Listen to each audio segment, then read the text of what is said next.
remix, let's get lit and then we talk shit. You know he play games, but dog, he don't quit, My name is Tricky F, Retro was by the death. Gonna be entertained, probably laugh until you stay out of breath. So turn your TVs on and go to twitch.com and subscribe, cause you know where the party at. Throw your blunts up one time for Retro Recap. Put your lighters up and let's roll. Got music, games, vibes, the best strong. Relax. He gon' do it just like a pro. And we chill, and we vibe. We gon' set this party off right. And we chill, and we vibe. Recap is all the way live. Are you dumb? Are you dumb? Are you dumb? Ladies and gentlemen, give it up for the Retro Rewind Podcast, Season 5, Episode 11. Welcome in, everybody. Welcome in. How's everybody feeling today? We got Stilo62. I mean, this is double duty today. Stilo626, everybody clap it up for Stilo. Welcome in. Stilo, what is going on with you? It has been a minute. It's been a while, brother. It's been a while. Man, like before we even started, I was like, wait, how's my audio? How's my audio? You know, I'm over here fucking up. Yeah. It's been a minute, man. It's been a minute. But I'm all good though. Last time this is actually maybe like it is something coming from the feedback of your mic or something. It's like a fan or something or something. Oh, yep. Hold on. Oh, you're good. You're good. All good. Welcome in, ladies. Conscious Beauty. I know Conscious Beauty happy to see Stilo. What's up, Beauty? Retro has a beard. Yeah, I shaved it as part of the subathon.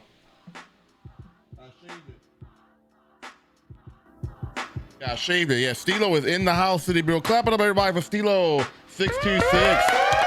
Hell yeah. Yes, sir. What's up, Retro Gang? Hell yeah. We made it out the chat. We made it out the Twitch chat. Yeah. How's my mic, by the way? Yeah. It sounds perfect. Your mic sounds. You said change your caption. What's the caption? Oh wait, never mind. I'm sorry. It's back again. It's back. There we go. Yeah, whatever that is, it's back again, Stilo. I don't know if you can hear me. I can hear you. Yeah.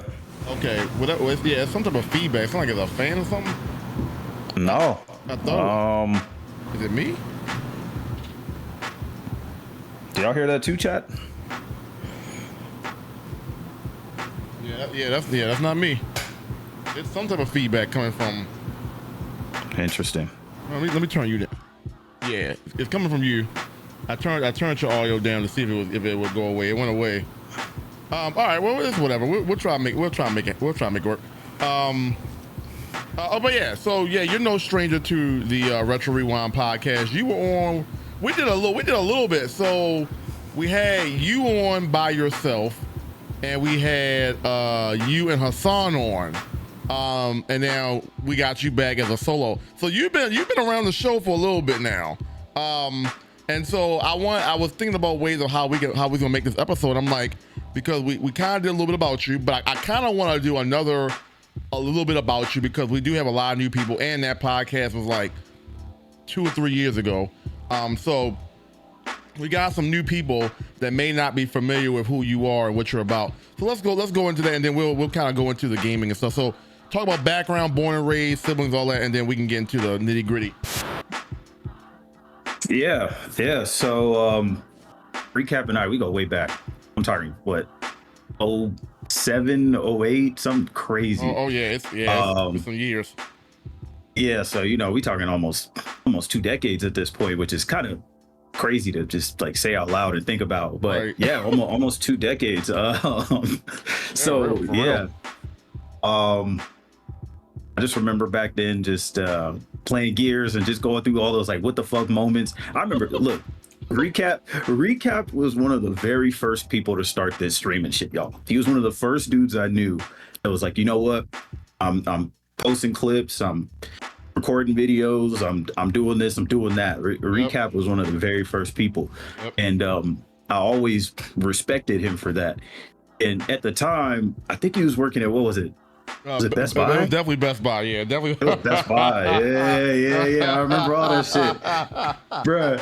This dude used to come home. Used to be like, man, I just want to do the streaming shit. I just want to stream. I just want to stream. Yep. Not worried about Best Buy at all. Hell man. no. Not with them customers, bro. Not with them customers. Yeah. No, trust me. I work in customer service too. I know how it gets, man. And some days it's just like, bro, I can't believe I share the earth with some of these people. Like, some of these people are just idiots. Yeah, listen, and I get that we're different in our own unique way, but I'm like, dog, I don't think my salary is meant for this that I gotta deal with here. Like, yeah. But as with anything, you learn, you get lessons and experiences by that. So yeah, while it may be unfavorable in some situations or most situations, it did teach me how to adapt to people. Everybody's different. I think that is one big thing I can say about working in customer service. It teaches you how to work with people. It teaches you how to be adaptable. It teaches you how to be versatile. Same with this. Like, we get on here and it's so many, everybody has their own personality, and being able to be versatile and adapt and to manage different personalities. Well, that all came from working at Best Buy and Xfinity, seeing so many different people a day. Some people are gonna be very nice to you. Some people are gonna be very not so nice, and some people just want to get in and get out. And I learned how to deal with all of that. And so, yeah, while unfavorable, you know what I'm saying, there were a lot of lessons that came about which helped me with doing the kind of stuff we're doing now.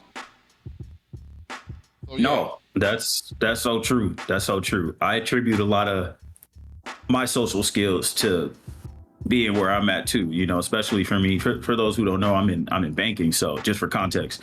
So, you know, my job is literally built on creating relationships and getting to know people and working with others, like towards a shared goal and stuff like that. And I think that I think that's been able to teach me a lot when it comes to just like socialization and so on and so forth. So yeah, I definitely agree with you on that recap. We gotta take some positives from it too, right? We gotta take some positives. We gotta take a positive from everything. Yeah, bro. And that's the evolution of me. It's crazy how when we first did the podcast, we were talking about that growth and that leap of faith and all that. And honestly, the lesson now is there's a lesson that can be obtained from every situation, favorable or unfavorable. Is whether you are paying attention close enough to the lessons that you get from experiences. It's not about being happy, sad, or angry at what you go through. It's about what was there to gain from this event happening, because the events happen for a reason. They just don't happen for no reason. The question is, are you paying attention to what these events are trying to tell you for your life? And that's, for me, having to like focus and hone in on heavily on detail of what am I learning? What does this podcast help me learn from you? What is the podcast from earlier? This is the first time I've done 2 podcasts in one day. This is an experience for me. I'm learning, like, okay, there's a certain level of preparation that you gotta gain, you have to have when trying to do a double show, because it's prepping me, because I feel like somewhere down the line, this may be a thing where I'm doing this regularly, where I'm getting 2 a days. And so you gotta take a lesson from everything. And so that's how I'm evolving, is like things just don't happen for shits and giggles now. There's a meaning, and for you to be able to uncover what that meaning is will tell you how you're going to advance in life. So yeah. How long have you? Shit. Yeah, hell yeah. How long have you been in the banking? When did I start? I started in April of 2018. April 2018. So what's that? 8 years. Okay. Now, damn. Yeah, it's crazy how time is flying. What got you into it? What was the motivating factor? Like, why I want, because there was a point in time I wanted to do banking too, and then I didn't pass that test, and then So what got you into it? Yeah. I always tell people it kind of chose me, man. Like, long story short, I don't want to bore y'all with all the detail. The long story short, my parents really wanted me to go to college. That was always their vision for me. So I remember when I told them, I was like, I don't think it's for me. I don't want to do it. And I was like, trust me, I'm taking a gamble. Again, going back to believing in yourself, right? Yep. Like, I'm taking a gamble. I know that y'all have this path for me, but I'm gonna go this way, because at the end of the day, it's my life, right? Yep. I got to do what I want to do in life. So I started working all types of random jobs, various jobs, things like I worked in a pizza restaurant. I worked as like a custodian at a fair. I did like all kinds of stuff, just trying things out. And then I remember one night I was a sales manager, and I remember thinking to myself, I was like, why am I working these hours? You know, there was days where you'll go in, let's call it like a 12 to 8, and then you'll come back and then you'll have to do a 8 to 5. And it's like, damn, I might as well have just slept at work. Right. There was we used to call it a cloping, a closing open, a cloping. Yeah. Like, and I was like, there's got to be a better way. So I was like, I started thinking of industries that give you favorable hours, give you better holidays, things like that, because I realized that a lot of my social life had went away. Yep. So yeah, I was like, all right, you always hear the term banker's hours, right? So I was like, okay, like I'll give it a shot. Let me see what this is all about. Banker's hours, yep. Oh no. Close and open at a certain time, not past 5 o'clock. About 5 or 6 o'clock, they close. Man, recap. Look, man, just getting a random Monday off, like MLK Day, just randomly, because that Monday, it's just nice. You just don't get that in some roles. That's a fact. So yeah, that's kind of what got me into it, especially on a Monday. Yeah. So that's kind of what got me into it. That may be my least favorite day of the week is a Monday. I hate Mondays so bad, like so bad. but yeah. Definitely. Yeah, I'm sure a lot of people can relate to that. The Monday blues. Yeah, facts. It's got a different energy when you walk in on a Monday. Yep. Like I don't know, people not as they don't got that pep in their step. Yeah, that's true. I mean, they still having that little lag from the weekend. Like they had a blast, and like who really wants to wake up and go back to work after how much fun you had on your, you know what I'm saying? So I feel it. Like Mondays when I was back work, that was the most called out day. Mondays and Fridays were the most called out day out of all the days of the week. It was crazy. Yep. People wanted to start their weekend early, and people didn't want to come back from their weekend early. So it was like what? but I got it. Okay, so banker's hours. Okay, so you kind of got into it from there. Kind of got those holidays off, and you just kind of just stuck with it. Kind of just stuck with it, and eventually I ended up falling in love with it. Okay. And I saw the power behind what I was actually doing, Okay. And I figured, I was like, man, this information isn't as accessible as it should be, or not as many people focus on this information as they should. Because they don't teach finance in school, like they teaching you history, they teaching you English, they teaching you there's no like tax class or no, you get a checking account, savings account class. Like they don't have that. Right. So so yeah, I kind of fell in love with it because I was like, man, I could really change lives if I do this the right way. So that's kind of what made me stick with it. What are some major things that you have learned that you could share with the chat that you probably feel like without being too technical, without us being able to comprehend that can help us? What have you learned, or what's a couple of things you learned? I don't even know where to start. Recap. I'm not gonna lie, man. Is it that many? Is that many things? That many secrets that the average person just doesn't know about that? I mean, we're talking about me doing this for 8 years now. You do anything for 8 years, you start to peel back the layers more and more, and you start to get more in depth. So it's definitely a lot of different things that I've seen, and so many different people I've talked to, so many different walks of life, and so on and so forth that you can learn from. But I guess the number one thing that I see is that not enough people prioritize the later stages of their life. We're young now. We don't save for when we're 60. You know what I'm saying? Like we don't think about that. And I've seen situations where some people, they live to like 85, but they run out of money. Because they didn't plan for that day. So yeah, that's one thing that I've learned, that you can never be too early with saving and just building up that mindset of, all right, I want build something for the long run and not just for today or next week and so on and so forth. Now, I get it. Times are also hard. Times are hard. So not everyone can put, money aside. But, I've also learned that every little bit helps, even if it's $1, even if it's one single dollar, it's one more dollar that you have, That's a fact. That's a fact. So that's just kind of one of the things I've learned. And time is your best friend. That's another one too. Time is your best friend. So the earlier you start, the better. That's a fact. That is a fact. Real quick, if you guys have a question for Stilo626, I dropped the link in the chat. All you gotta do is click that link. The questions will pop up and we'll read them, and Stilo will give us an answer live in real feed. So Austin Cycle, what's good, man? Okay. Ask away. Definitely ask away. And we got a few here already, and I'm gonna save them for in a little bit. So you've been there for 8 years. Has it ever felt stale at any point to where you wanted to go? And and you're still there. So, and if that was the reason, what kept you there? Yeah, for sure.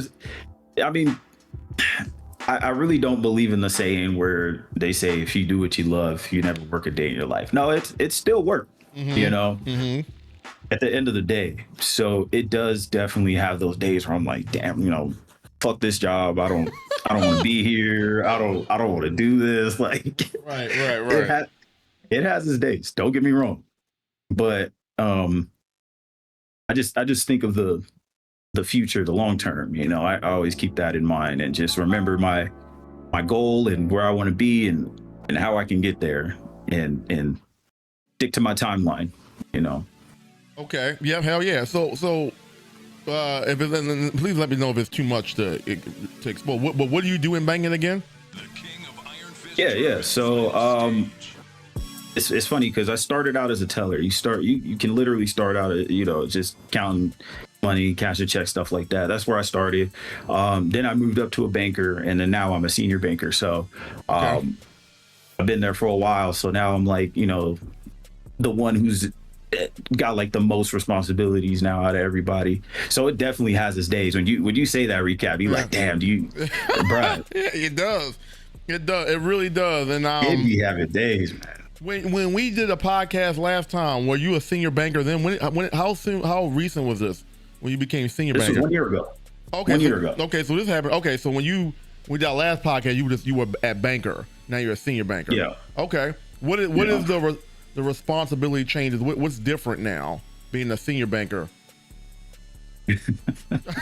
Yeah, it's way different, man. Because now there's expectations, right? Like. You can't just clock in and clock out anymore, right? once you get to a certain level, you have to put in a certain level of effort every day to get through the day. So I think that's just the hardest part. I used to be able to just like, I could be camo some days and just kind of coast by. Those days are kind of over now because I'm someone who they heavily depend on now. Like. I've been there, so if they have questions about the system or questions about this policy or, hey, can you talk to this person? I don't know what to say to them. That kind of like, like I'm that guy now, and it's not always fun. Yeah. It's not always a fun conversation to have. So Well, I'm sure your pay increased. So I mean, I guess from that standpoint, you got a little bit more responsibility. You got a little bit more pay. I mean, I guess that's a good thing, as opposed to you keeping the same pay with those responsibilities. So from that standpoint, okay, so then what's next then? If you intend on being here for a few more years, what's next for you after senior banker, or is that it? Or what any aspirations you have? Man, it's funny because I have it all planned out, like 5 years, 10 years, like I have it all planned out, man. And I know I'm going to get there, but the next step is I think you might know Recap, because you remember I was like taking all those tests and stuff. That was to get into the investment segment of it. Okay, So I'll, being like a financial advisor or portfolio manager or something like that, that is the next step. Okay. Okay, and so what skills as a banker, senior banker, helps prepare for that? I think just with the type of conversations you end up having with people in your office. When you're a senior banker, you have a better understanding of what the offers are. You also have a better understanding of how to help people. Because, you know, if you're new to it, you may not know how to attack a certain financial stress, you know? But I'm at a point now to where I have enough experience to where it's like I've seen so many different things to where it's like, okay, I can now make stronger recommendations and help people better. So I think that'll translate well to the financial advisor role because I'm already doing that now, you know, except with the financial advisor role, you just deal with larger clients. So, you know, you're dealing with people who got some real bread, you know, you talking to it's the big leagues now, you know, that's what I like to call it. I like to say I'm the young prospect. I'm just on the bench. I'm in AAA right now, you know, I'm just trying to make my MLB debut, you know? Right. That's a fact. So that's kind of where I'm at with it. Okay. And this leads us to a great question we have. So the topic is any ideas or suggestions from saving up. All right, so like opening up a ROTH IRA or investing in an index fund, steps to take or your view on it. Wow. Yeah, that's a very common question now. I'm really glad that people even know what a Roth IRA is now. You know, when I first started in banking, a lot of people didn't know what a Roth IRA was, including myself. Right. It just wasn't something that was talked about, you know. So that's a really good question to even know what that is. You're already you know, going in the right direction. So that's a really good question. Now to actually answer the question, yeah, Roth IRAs are great. I think honestly, there's no reason to not open a Roth IRA, especially if I don't know how old you are, whoever's asking this question, but I'm assuming, you know, you're probably in your 20s or 30s, and that's good. That's a good time to start, and it's just something that you contribute to, and it just builds over time. I think they said. Can you school us just in case there's people, including myself, that does not know what this is? Yeah, so I guess the simplest way to break it down, an IRA is an individual retirement account. So this kind of is what I was saying earlier, where people don't plan for the future enough. The Roth IRA is a really good way to start planning. You know, what it is it's a fund, right? And inside of this fund, you just put money into it, and whoever is managing this fund will invest it for you, right? So you just contribute to it throughout the year. You know, there's a limit to it, how much you can contribute, but you know, whatever, you contribute throughout the year and they make it grow for you. And that happens every year. They say on average that a portfolio should perform at least 7% on average. So hang with me, guys. I know we're not all numbers people, right? But you know, if you do 7% for 30 years, you know, you can honestly make hundreds of thousands of dollars. Yeah. You make hundreds of thousands of dollars, literally. So, yeah, it's a really great idea. If whoever that is that you're asking, open one now, today. Shit, I'm gonna do one now. Now you work at your bank, but I'm just I guess talking standard wise. Anybody can open this account, can they? Or like, is there any restrictions or in terms of like? Anyone. Okay, because it's an you account. Need the chat. Anyone can open one. Okay, so you're saying a 7% portfolio in terms of, elaborate on that a little bit more. So that's how much you would make on your money. So, you know, for every $100, you would make $7, for lack of a better term, you know? Okay. So, you know, say you have hundreds of dollars, you know, you're gonna be making a ton of money. Right. And it just continues to grow. It's very passive. You don't have to be someone who is savvy. You don't really have to know much. It's all managed for you. It's very simple to set up. You can set one up online. You just put money into it. You know, a few dollars here, a few dollars there. It doesn't matter. As long as you're contributing, you're doing the right thing. So it sounds to me like everyone should have this. I think that's what you say. Everyone, there's no age limit. There's no age range where a person should or should not have it. I feel like everyone should have this.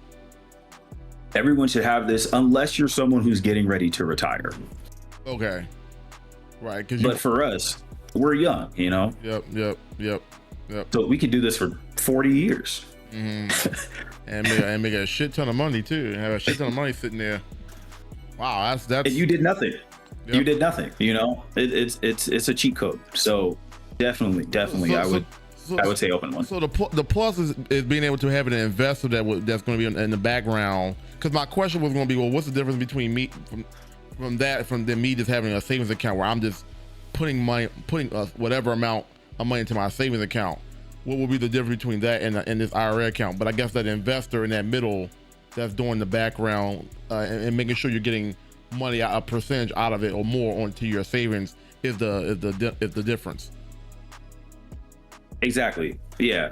It does something that's called compounding. It compounds. So think of compounding like a snowball, right?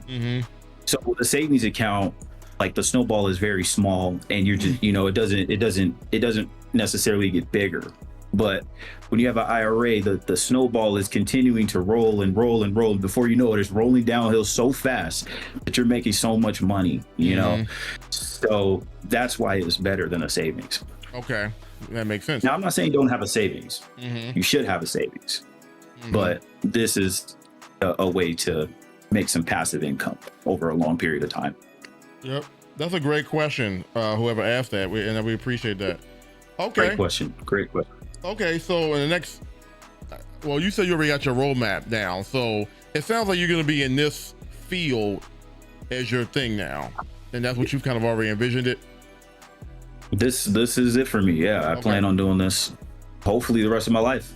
And it's funny because we talked about before, because I asked you, like, how did you get into it? And this wasn't really even on your radar. And I don't ever remember you talking back in the day about being in the financial field. So it's a beautiful thing how you just kind of flow with life and look where it took you. Now you already got a whole roadmap of what you want to do with this. Now you got some years on you. You got some tenure. So that's great. That's great. Any advice to anyone that's listening that or any future listeners that may be interested in this field, but they really don't know if it's for them? How would they be able, from your opinion, from your personal experience, how would you know, what do they have to be ready for? And what would you tell them to make sure that this is something that they want to do? That's actually also a really good, man, y'all are asking some great questions. So some things I would have wanted hear when I first started, I would have wanted someone to sit down and tell me like, hey, you know, this is not as easy as you think, right? Because I underestimated like how difficult of a job it really is.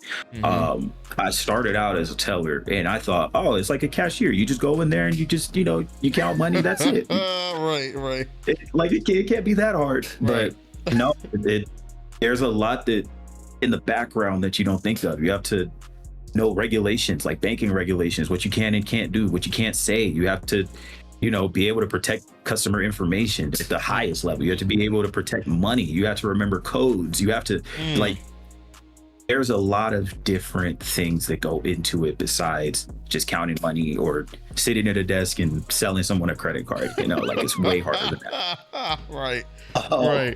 And I'm not gonna lie to you, that's what I thought it was. That's why I wanted to be a bank teller, because I was a cashier at Best Buy and I thought it was just a simple transition. That's great to hear that. Yeah. You think it's just, you just count money, but no, it's a lot, man. It's a lot. Wow. And once you really get into it, oh, is that a raid? It is. I was gonna let you keep talking, but Alaska Pink, thank you for the raid. Beautiful. Welcome in, everybody. Yes, sir. Welcome in, everybody. Thank you, Alaska Pinky. We appreciate that. Welcome in. Welcome in, Alaska Pinky. Snuggle Bunny, welcome in. Thank you, ladies. We got the wonderful Stilo across me from the Retro Rewind podcast, episode 11. We're talking all things banking. Yeah, that's what we've mainly been talking about so far. So welcome in. Hope you had a great stream, Pink. Snuggle Bunny, welcome in. Mizzy, welcome in. All right, I'm sorry. I didn't mean to continue. No, that's what's up. Welcome in, y'all. Welcome in.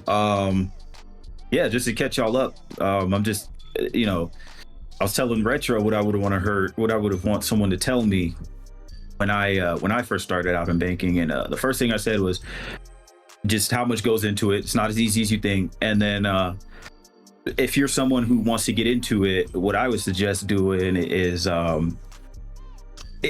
it's really about building relationships. So if you're someone who's not interested in building genuine connections with people and families and so on and so forth, then it may not be something that's for you.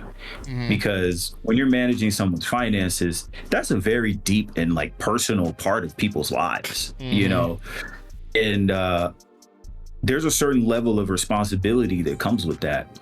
And I keep that with me throughout my career, and if you're someone who's obviously, you've got to know the numbers too. You've got to at least like numbers enough. I'm sure if you're thinking about banking, you do like numbers, but you really, really want to like numbers, probably more than you do now if you want to be a good banker or a teller, that is. So get really good at numbers, do a lot of math, and and then just be ready to sell, because it is a sales job.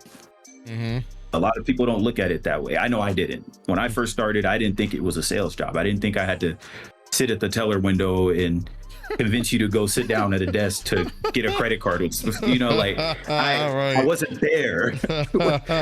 All right. So it is a sales job at its core. So be ready for, a certain level of sales pressure, a certain level of metrics and so on and so forth. They do like performance reviews and things like that. So you got to be ready for stuff like that. If that's not something you're interested in, I would probably look somewhere else. Okay. That's a great insight. You know what I'm saying? And that's, this version of you, I wish I would have got that advice some years ago when I was like, how long was this? This had to be like 2014, something, 12 years ago. I wish I knew that kind of, because I thought exactly that. I'm thinking, all right, I know how to cash in, I know how to count money and all that. This is going to be easy. This is a teller job. But I didn't realize that so much goes into that. And you're talking about a bank, right? You're not talking like a credit union. You're talking about this a bank? And I'm not saying like in that way. No. I can't say my employer on the air, but right. it's like a large bank. It's a large bank. Okay. So Yeah. It's tough. Yeah. That's what I thought. I thought it was just like a cashier job. I'm like, this is easy work. I got the credentials and that. And then I found out fast. I'm like, when I saw that test, I'm like, oh, I see it's a little bit more. It's a little bit more to this. Okay. But I'm telling you, man. That's good. But I will say this too, just to end it off. It is a job that will pay you handsomely if you get far enough.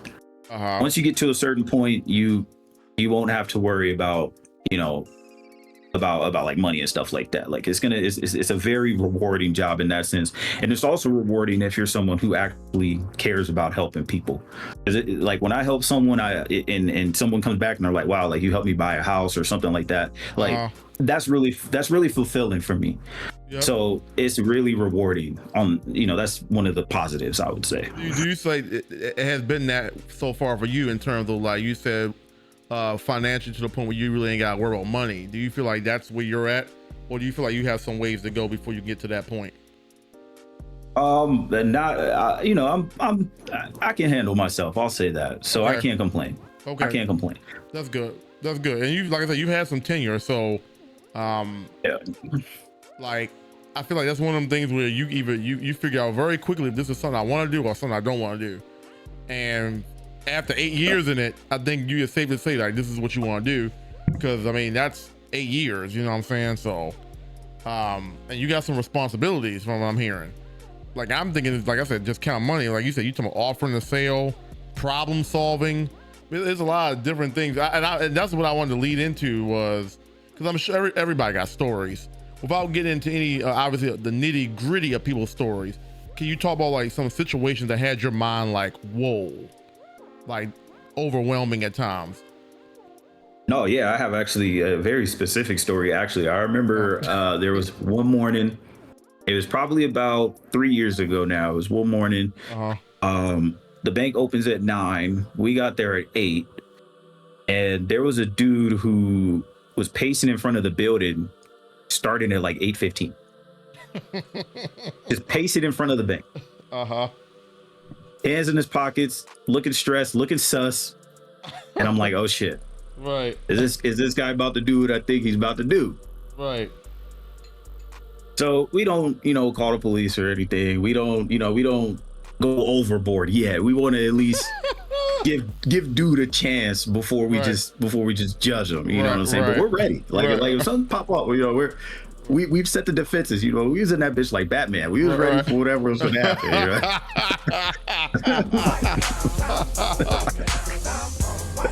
As you should be, as y'all should have been. Yeah, but long story short, we open. He comes in, he rushes in. I'm talking about he's first one through the door. Like a man on Black Friday, like black people on Black Friday. Bruh. I'm talking about. And he starts talking to my manager or whatever, and he's like, yeah, he's like, my entire savings account, it's all gone. It's all gone. I saw it on my app this morning. It's all gone. What? Said, what? Yeah, it's all gone. Can you take a look at it for me? So she looks at it for him, and it looks like there was a withdrawal. And we're like, did you do this withdrawal? Was this you? It was it was like a couple $100,000. It was like a wire transfer. Ooh. Yeah, a couple $100,000 out of a savings account. I was like, did you do this? He was like, no, I didn't do it. So we're like, oh shit, okay, like let's look into this. Turns out it was his wife who did it, and she transferred it to her own account. Oh. Somewhere else. Wow. That morning. Wow. And come to find it, a few days later, we come to find out he hadn't seen his wife since that happened. Wow. So she transferred out his entire life savings, a few $100,000, sent it to her own account, and vanished.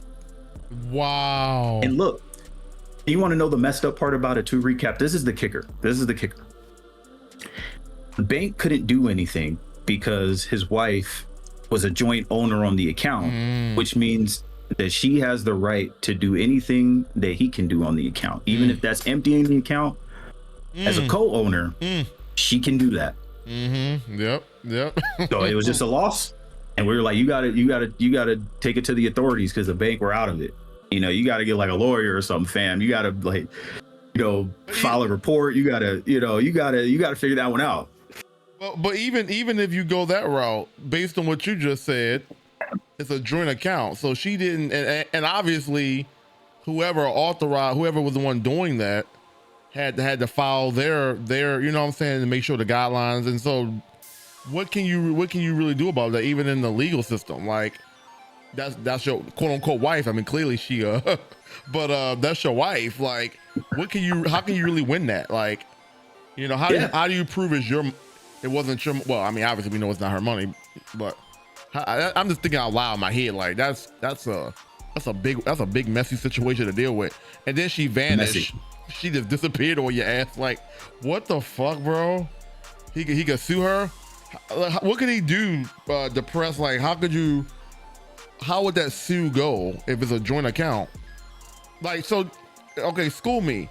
So within a joint account, is it his name on the account as a primary and she's like a secondary, or is it their account evenly together, like equal terms? Like, yeah. So it's equal terms. In lack of a, I don't want to get into too much jargon because I just don't want to get into jargon. But it is simple as they had the type of joint account to where they both had equal access, equal rights, and wow. They both acted as joint owners, Right. So it what's mine is yours. Right. Right. And it's most basic. And then, the flip side, I think he could sue. I think he could. I don't know what he can say in the legal system, but I'm sure he could sue. But on the flip side, how can you prove that was actually his money? Some of that could have been hers too. I mean, you get what I'm saying? Like, I wonder how he could prove like that's his money. Like, I know it's his name on the account, but both their money could have been in there. I mean, obviously don't seem that way because she just took off with the shits, but right. Hey, that's a lot of paperwork. That's what that sounds like. Ooh, that's a lot of people and a lot of money. That's crazy. A lot of money. You got to get an accountant. You got to get a lawyer. You got to, yeah. But what money? What money are you gonna use? Exactly. She took it all. What you gonna do? She took it all. She took it and ran. That's a crazy. So at the end of the day, y'all cold situation. At the end of the day, y'all couldn't do nothing about it. So how did that make him feel? I mean, obviously pissed, but like, was he losing his mind? Pissed. He was more sad than anything. He was really sad. Just very, very somber. And you could just tell he was defeated. His body language was of defeat. Yeah. So it was more that than yelling or being angry or whatever, you know. He was just like, I think he was just taking it all in. I think he was just shocked. He didn't know how to feel. Right. How do you feel? What do you do? Yeah, because I feel like initially he probably thought it's the bank fault. Like, why he came up there early and rushed it, he probably thought it was on y'all. Then I guess he realized his own quote unquote wife was the one that did it, and it's like, damn, like she really did that. And that makes sense. That's how long did that interaction take? Like, how long was he in there for? She was with him for at least an hour minimum. I remember he was there for a long time, and I remember he kept coming back. He came back for like a couple days. You know, it wasn't like a one-stop shop. This was a recurring thing for like a week. So it was crazy, man. That's why I remember that shit so vividly. That is crazy. I remember that shit. That was one of the craziest things I've ever seen. I'm not gonna lie. Yeah, just because I mean, like, that's not the first time we've heard no shit like that. But it's the amount of money we're talking about. Like, that's insane that she took it. His whole life savings. It just vanished. His like whole that. Life savings, bro. Everything that he worked his ass off for in his life just got taken away just like that. It's a cold game, man. Has he been back to that y'all bank since? You know, I didn't see him again after that. Not that I remember. No, I don't remember seeing him. He ain't got nothing else in there. She took it all. Yeah, what's he gonna do? She took it. Ain't no reason to come back. I mean, because I'm curious. Like, it's been 3 years now. I was curious. Have you ever seen him? Wow, damn. Oh, man. No, in all seriousness, I hope he's okay, because like that can mentally fuck you up. No, yeah. You know what I'm saying? Like, I joke about it, but that can mentally fuck you up to the point where you don't value life the same. So me saying, have you seen him back? In a sense, it's funny. Like, he ain't got no money, but you know what I'm saying? I hope it ain't nothing like of any seriousness, because like that can really, that's a lot of fucking money. And it's a lot of fucking money. Then you might go on, your other venture might be trying to figure out, well, where the fuck is she? So you can confront her. You know what I'm saying? You can confront her, and then she ain't obligated to give it back to you, because it's in her account now. So there's nothing you can do if you ain't got no, like, so what can you really do? Even if you do find her, like, that's a lot on a man's mental that just happened. And then do you know how long they were married for? Or they had been together? I don't remember like the details like that, but I do remember it was his wife, and they had like all their accounts together, like all of them. And I bet none no more. Yeah. Wow. So I was like, damn, bro, that was the coldest shit I think I've seen, bro. No, that definitely, I mean, that's a lot of fucking money to just, she had to literally call y'all and be like, boom, boom, boom, and without him knowing any of this. And that's wow. And then you just having to go check your savings account, and there's literally nothing there, and your own wife stole it from you and then just disappeared on your ass. That's crazy. That's wild, bro. Unbelievable, bro. Unbelievable. I was like, oh shit. Like, I felt for dude. I really felt for him, man. And again, I tell like my coworkers this all the time, and I say it like jokingly, but I mean it though. Like these are real people with like real lives. Yep. Yeah. Yep. And we're dealing with their finance. Like that's a lot. That's a lot, man. And you talking about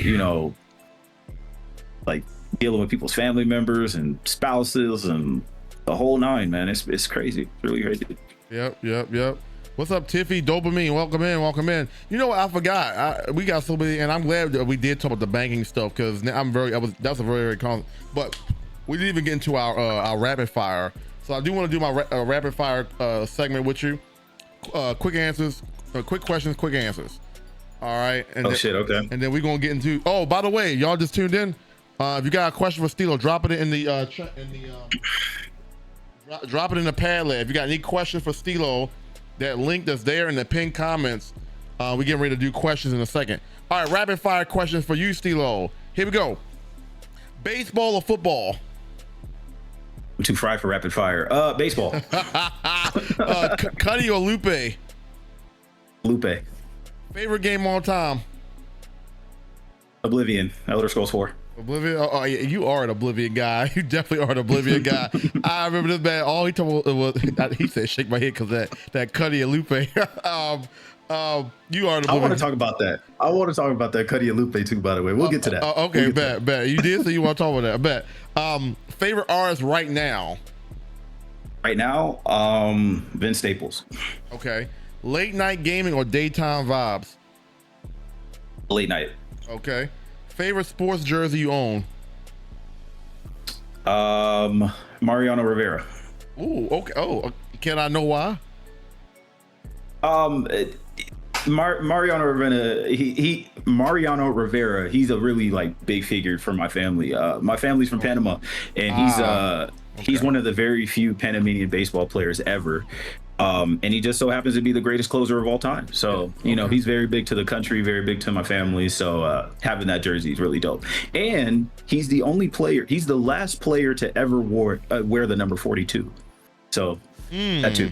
Okay, yeah, good point. Okay. I know this is a rapid fire, but I had to pick a little bit on that one. You said Mario owns a favorite jersey you own. What other jerseys do you own? I just want to get a comparison of what we comparing it to. I've got basketball, football. I've got like a Anze Kopitar jersey from the Kings. I've got Kobe. I've got 8, 20, and 24. I've got LeBron's rookie jersey. Keenan Allen, Vlad Guerrero Sr., Mike Trout. Yeah. I mean, and that's some names right there, so that's saying a lot that you're not even a Yankees fan, but you gave the background. But Mario Rivera, that's okay. That's what's up. Close second. Jose Fernandez from the Marlins. Oh, okay. Yeah, you were a Jose Fernandez guy too. Yeah. That's a whole nother story about Fernandez. Okay, where was he at? Dream vacation spot. Wow, there's so many places in my head right now. This is rapid fire. I gotta be quick. Let's just say Brazil. Okay. Favorite snack while gaming? Beer. A beer. Oh, geez, a beer. I'm fucking weak. One app you use every day? Yahoo Finance. they Modelo time. You said the finance app? Yahoo Finance, yeah. Okay, one word to describe yourself. Eclectic. Oh, can you give double R definition on that? Because I definitely don't know what that means. Someone who's eclectic is someone who has like a different or a lot of a variety of interests is the best way to say it. Okay, well, yeah, I definitely will say that's you. Definitely, you're definitely well versed. What's up, K Bucks? What's up? All in the mix. What's up? We got Stilo 626 on the podcast, episode 11. We just did a podcast earlier with Elite. Shout out to everybody. Yes, sir. What's up, K-Bucks? Okay, let's get into the questions. Again, if you have a question for Stilo, our guest, the link to put a question is in the pinned comments. All right. We got some great questions here. This is from, and I'm gonna take some of these out as we go. Well, I mean, I think City Brief was already doing that. This is from Tiffy B. Thank you, K-Buck, for that hydrate. What drives you to be the best version of yourself, from Tiffy B? What drives me to be the best version of myself? I don't know how to say this without sounding like cocky, but myself, I guess. Just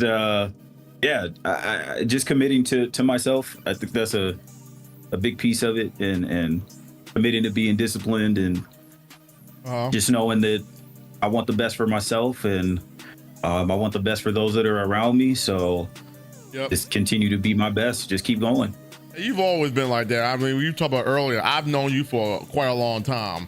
Then you've always been like that. And, you know, you always make sure the greater good is good, and you know, you always make sure you're good. And that's what. And the you being the biggest motivator, being that's real.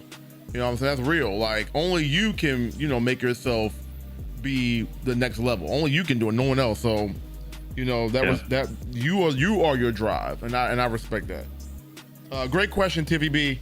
I'm sorry, I can't see what this is the way. Hold on.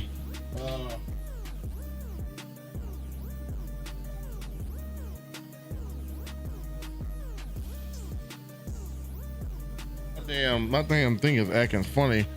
I don't know what that question was underneath that, because this thing is this. All right, so we'll go to the next question. This is from Conscious Beauty. What's your skincare regimen? Complexion is looking great.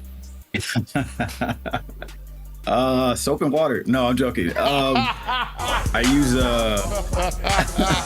soap and water. Nah, I don't know what it's called. I forget what it's called, but it's like a facial cleanser. I don't know what it's called, but yeah, I use that, and then I also use there's like this cream. I don't know the name of it. I don't know the names of what I use. I just know what it looks like. But yeah, I just use the cream too, and then that's it. Pause. He said soap and water. Yo, it was how soap and water. It was how smooth you said it, bro. It was, that's what made it so funny. It was how smooth you said it. All right. God damn, that's funny. Thank you. Tiffy B, we're gonna run through these questions because we got a lot of good questions here. Tiffy B, who inspires you? Who inspires me? A lot of my friends, honestly. Recap is one of those people, truthfully. Oh, I appreciate that. You know, I get inspiration from seeing people doing well around me. You know, I'm not the type of person, because there's people who will see others win and then they get mad. I'm the opposite. Like, I see others win, and I'm like, damn, I love that for them. They look so happy. Like, I'm glad they did it. Like, they can do it, I can do it too. Yep. You know. Yep. And that's one of the reasons I fuck with you. That's my mindset. Yeah. Yep. Imagine choosing bettering yourself and people not liking it, you know. So facts. That's not good. But yeah, I appreciate it. And like I said, that's one of the reasons why I bang with you, because I mean, like, you've always been a team oriented person. You've always cared about the greater good, and we need more of that. So yeah. Like, K-Bucks know me and you had this conversation, Bucks, when I was down there. We talked about imagine choosing your self-growth, and people get mad or not liking the fact you chose the growth for yourself. Like, it's crazy, but that does exist, and I'm glad that you highlighted that, because that's a real thing. I'm sorry, we got a new question system, so I'm still getting used to it. Conscious Beauty, do you have any pets? No. Oh, okay. Have you had any pets since you've been in Vegas? No, I haven't had one since I come to Vegas. Okay. I had a dog growing up, but that's about it. Okay. Okay. It's another thing to take care of. Yeah, exactly. Like I want a dog, but I'm like, do I want to have to deal with taking care of this dog and the amount of money he gonna cost more money than me? So I'm like, I don't know if I want about it. I don't know if I want that right now. I ain't breaking the bank. So, all right. This is also from Conscious Beauty. Top three things that bring you absolute joy in life.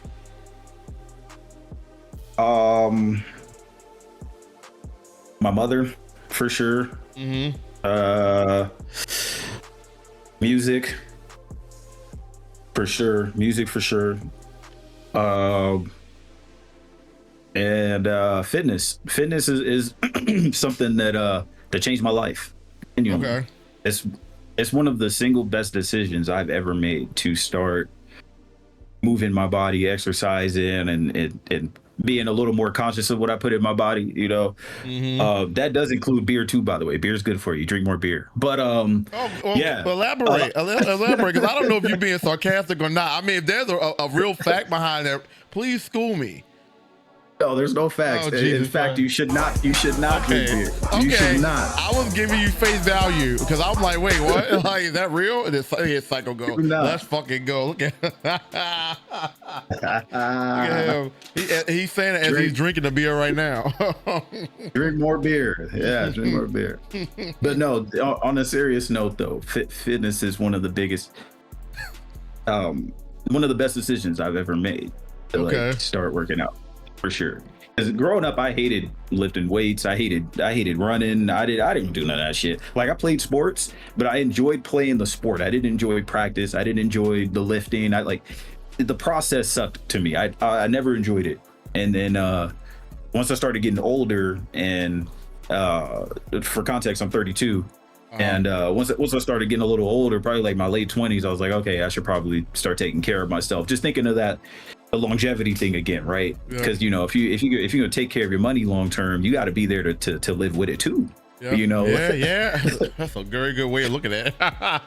So, yeah, I'm like, how can I, you know, promote a longer, healthier life, you know, while I enjoy my longer, healthier money. There you go. That is facts. Coach. Okay. We can start at the top here, City Beautiful. We got some great questions. Dopamine, thank you for the question. Tiffy, Beauty, don't forget to put y'all questions in the chat, man. And for those who don't know, we talked about this in the open.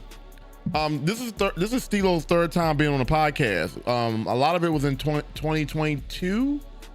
Or was it? No, I'm sorry. That was right. 22, yeah. 22 or 23, one of them years, yeah.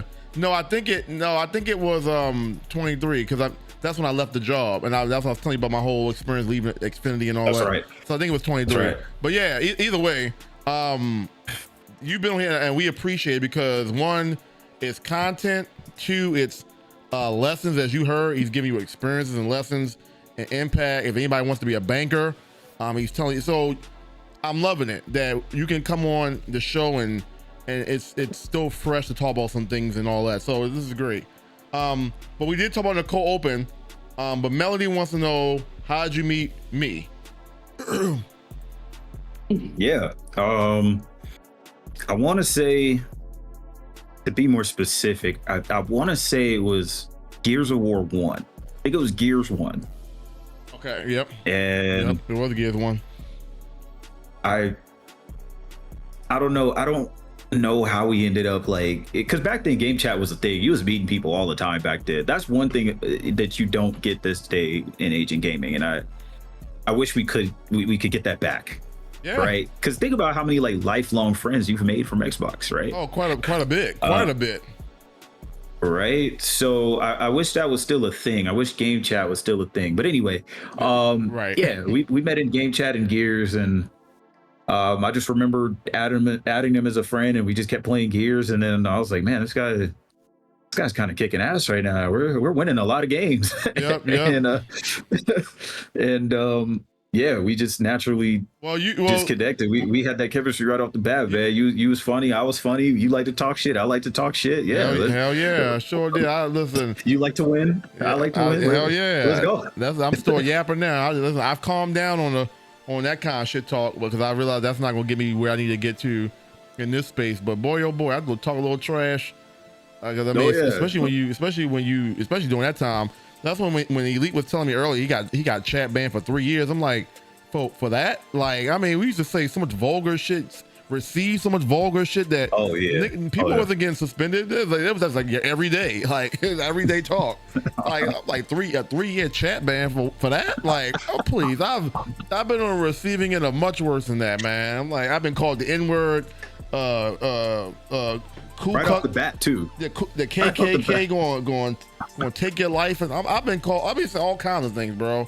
I mean, I'm like, and that was just part of the regular. There wasn't no you get chat banned. Like, actually, people was welcoming it because it was a form of way to vent whatever you need to vent. Like, it was welcoming at times. At times you get a little tired of it, but it was welcoming during those times. So it's crazy how that part of gaming has changed so much. The trash talk, and then like you said, the connections that you make via game chat. Everybody's in Discord, everybody's in party chat now, so you don't really get to meet new people, which sucks.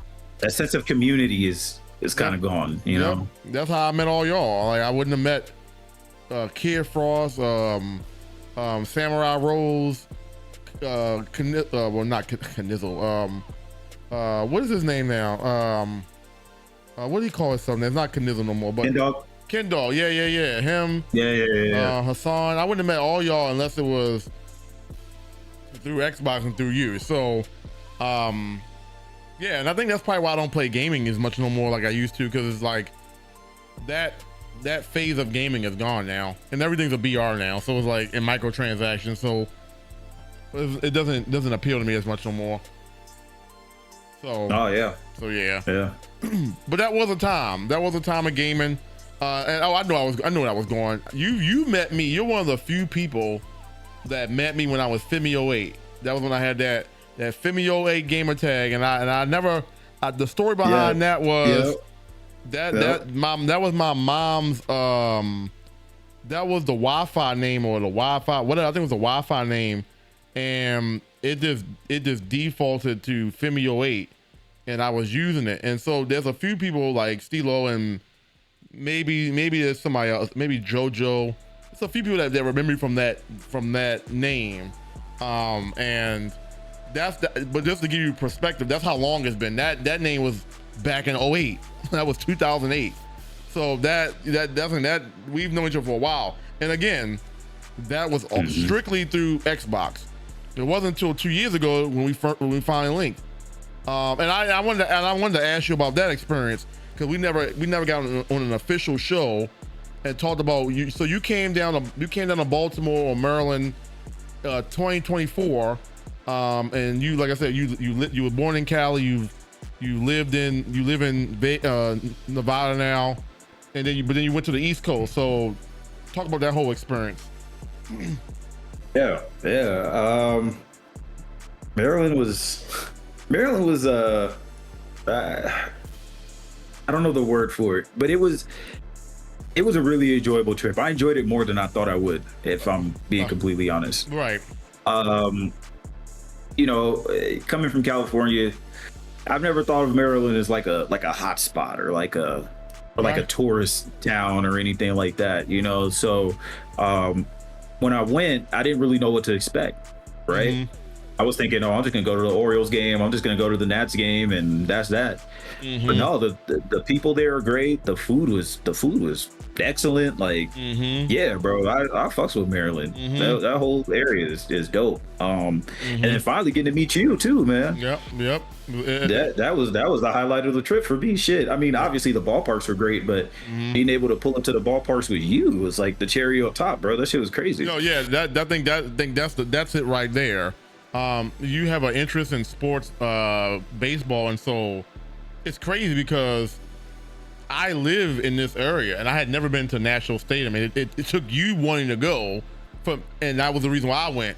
So I got to get that experience, and it's like, okay, well, my first ever experience going to a national game is with you, and I'm thinking about going back again this year. So for the one time, for the second time. So I think it meant a lot because it was all those years that went past, and it led up to that encounter. And I don't even remember.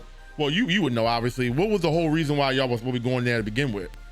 Or was it? I can't remember. For the ballparks. Literally for the ballparks. So something that my mom and I were doing is we're going to all the major ballparks. So yeah, that was just the next one on the list. So I was like, shit, recap, I'm gonna be in your city, man. Let's link up. And yeah, that's how that happened. Yeah, yeah. We were literally there for the ballparks. I had a good time. Like I said, got a chance to meet you. I got to see. I was happy to see you see Oriole Park for the first time, because that's how I feel like how you just described Maryland. Like it's the normal for me here. You know what I'm saying? Like when I go to Vegas, when I went to Vegas, I was like amazed because it was like something new. And so for you, it's just your regular. So for you coming to Oriole Park, it was great to see you take pictures of just the whole aura of the stadium, because it's one of the better stadiums in the league. Even though the team isn't all that good, but it's one of the better stadiums in the league. I had to throw that in there. But I know you had to. As soon as they get on a little hot streak, they start losing again. I'm like, what? Just when I thought y'all were getting back on track, you saw 4 in a row now. So anyway, just seeing you walk around a ballpark, seeing things for the first time that I had seen before, and like I said, they've made some upgrades since you last been here. Obviously, they've added the scoreboard and some other things. So, but it was great to see you just experience. You love baseball. You were able to see the things for what it was, and on top of the fact that it was all those years building up into that. I think that's where more connection like that need to happen. You meet each other in the virtual space, you build that rapport, and then boom, you link up. And I've been doing a lot. I've been doing a lot of that more over the years, because I'm not a people person, so I'm not always wanting to just go link up with people, because I don't trusting people for me is hard. It's really, really hard to do, because everybody got their own little thing. So so even for me, just from a standpoint of just breaking out of that shell of just not liking people. Now you's different, because I've obviously been knowing you for years, but at the end of the day, what you hoping for the person in the virtual space is how they are in the real space. But the only way you'll know that is if you link up with them in the real space. So you're taking a gamble, but I think all those years of knowing you kind of made that easy. You know what I'm saying? So I think for you, that trip for me was helping me realize, like, get out there and engage with some of these people that actually do come to your streams. And I honestly, I think even, maybe to that podcast, I don't even think you was like heavily on the Twitch scene like that. Cause like you had came around more so around that 2023, 24 year. And so you had started coming around more, cause I know when I first started doing it, I don't really remember seeing a whole lot of people, maybe other than Tragedy, from that old gaming scene back then. So I was like, okay, it's very great to see your presence more, because like, as you said earlier, you've seen me been doing for years now, and it's certain things are starting to come to fruition now, which puts a smile on my face, because hard work does pay off. You just gotta be consistent with it. And so meeting you was just like a wow, like, oh, it's possible. Like people from the virtual space, when you think it's just gonna be a virtual only friendship, you can actually meet in real life and have a even better vibe in person. So that's I live for that kind of shit. So that was very impactful for me, and I'm glad to hear it was impactful for you, because man, they need to happen more. You know what I'm saying? So but I do want to ask you about that, because I don't know where on the East Coast you've been. I mean, obviously we know you've been to Maryland. What other places have you been on the East Coast, and what are some things you've noticed from the East Coast vibes that are much different from West Coast vibes? So on the East Coast, I've been to Maryland, that whole DMV area. Okay. Excuse me. Other than that, you know what? I haven't really explored too much of the East Coast, to Okay. be honest. I've been to Michigan. That's like more Midwest. You know, where else? Ohio, Illinois, like that area, but Okay. never like the New York, the Pennsylvania, the Connecticut, that, you know, like Okay. I haven't really been out that way too much. So that was a relatively new experience for me. I had been to DC before because I went on a college tour to Howard. Yeah. So this was my second time back. You told me about that a while ago. Yeah. Okay. Yeah, so that was my second trip, but I went there and I went to like Howard, I went to the White House, and then that was kind of it, you know. So this was the first time I was actually there, exploring the city, meeting the people. And one thing I noticed about Maryland is it felt very homey. I don't really know how to explain it. It felt very homey, but like it was very nice. The people were nice. I also went during a good time of year. I'm pretty sure it's not always like, I went in May, you know. I'm sure if I go in November, December, it's a completely different town, right? It was beautiful there. It was, people were outside. It was nice. And then you said what differs from the East and the West. The West is really spaced out. In terms of like, you know, you can drive through California for like 10 hours, right? right. On the East Coast, it's not like that. You can, you know, drive an hour, you're in a whole nother state, you're talking to a whole different community, you're getting whole different food, whole different accents, the whole nine, you know? So the East is very different from the West in that sense to me. Okay. And that's real. So I don't want to imply or put words in your mouth. So is that what does that say about the people over West? Like, because you're saying that it's very homey, very nice. Or the people over there a little bit more, I don't want to say rude or I don't know what the word is, but like, what are the people like there? Because it seemed like you were impressed by the way the people were here, or is that just you were just impressed? Or is that something to say about the people there? The people in the West, they more so like, in LA, it's a very quick city. It's a very quick city, and a lot of the people don't really even interact with each other. They don't really, you know, necessarily care about the next man, so on and so forth. It's like a rat race almost, you know? Oh, man. I didn't feel that when I was over there in Maryland. It felt a lot slower pace. It felt, you know, a lot more just homey. Yeah. Okay. Yeah, we mind our business. That's a good way to put it. Yeah, like you get in the elevator with people that everybody's just gonna look straight ahead. Nobody's gonna really say much. You know, people gonna cut you off on the road. People gonna, you know, it's very like every man for itself type thing. You know, it's not like that on the East or even in the South. Even in the South, I really felt that because I lived in Texas too. I don't know if you remember that. I remember that. How many years was you in Texas? I remember that. Wow, it's crazy how long I've known you. I remember that little phase. What time frame was this though? Like 2014, 15? 14, 15. Yep, 14, 15, exactly. That's crazy. That's wild. Exactly, That's wild. That's wild. But yeah, okay, perfect. I was going, so... See, you've been there the whole road, man. You've been there. And it's crazy because I think that's why people really enjoy being here. I feel like I'm like that with everybody. I feel like I'm a part of everybody's story in some way, shape, or form. It's like I'm just in the middle. I know a lot about people's story, and I forgot. Like, yeah, you were in Texas. What part of Texas were you in? And just to change the route a little bit. So, what part of Texas were you in, and what did you get from that? And why were you there? And what was the experience being there? Yeah, that was where I learned like the whole Southern hospitality, Southern comfort thing, for real. And I know Texas isn't even really like, some people will say Texas isn't really like the South, you know, but I still got a little bit of that Southern feel when I was there. And I was in Arlington. Right? I was like 10 minutes from the Cowboy Stadium, like 5 minutes from the Cowboy Stadium. Yeah, but Colossal said he was he said he's in Fort Worth, I think. But it was right there. Right there, yep. Okay. That's a quick trip. Yeah. So I remember being there and I was like, all right, so this is what it's like. Like everything is bigger in Texas, man. We was eating good. Shit, you know, they they was a little thicker down there. I was like, oh shit, all right. Like, all right, you know, like I can get used to this, but yeah, Texas was cool.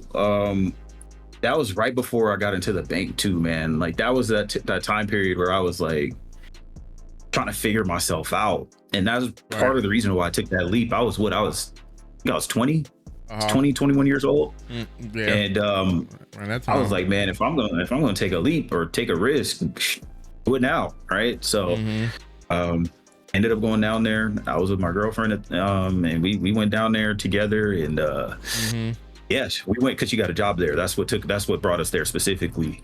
And okay. And I was like, okay, cool. Like, fuck it, let's try it. I've never been to Texas. I don't know shit about Texas. I don't have family there. You don't have family there, but fuck it, you know, like take the risk. Yep. What if it works out? All right. Yep. So that's how I ended up there. But yeah, the people there were nice too, bro. Do you feel like it? Do you feel like, in your opinion, because you say you was there for 2 years, do you feel like it quote unquote worked out for whatever purpose it was for? What did you get out of it? You was there for 2 years. What did you get out of it? Anything lessons wise or impact wise? Yeah, it definitely was a huge impact for me because it was the first time that I had really like left home and I left my comfort zone. And that was a valuable lesson for me too. I just see cheeks in the chat. It was a valuable lesson for me too, man, because it taught me that you can believe in yourself, take risks, and everything's gonna work out, you know, and get out of your comfort zone. You can't just be comfortable all the time. Sometimes you just gotta do something to switch it up, do something to peel back another layer of yourself. You got to get some battle scars, you know? And yeah, that's one that I carry with me for sure. Okay. Hell yeah. What was the reason why you moved out after 2 years? Or you just wanted to, we ended up moving back because it just wasn't something that was working for us at the time. Okay. So we went back to Pasadena, Altadena. That's where I grew up. And yeah, just kind of took it from there. And that was one of the best things that happened to me, man, because that's when we went back and then I started doing like all those jobs that I was telling you about earlier. For context, this was the time period where I was just trying things out. Because my parents were like, oh, you're not going to go back to school. You're not going to go back to college to get your degree. Like, what are you going to do? And then that was that time where I just started trying a whole bunch of different shit. And then I ended up finding banking.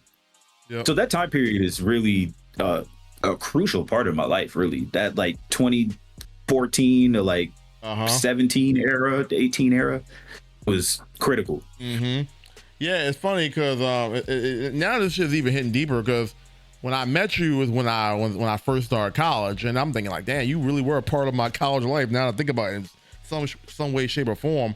But getting back to that point, now you said about you don't feel like college is for everybody, and after going through that, I got that understanding and that thought for myself, like, damn, it's a thing that they say you should do, but I'm like, I don't really know if I got a lot out of this for the amount of money that was being committed towards that. I'm like, I'm learning a lot. I'm learning shit, but I'm learning a lot of shit that probably ain't gonna have no factor in my life at all.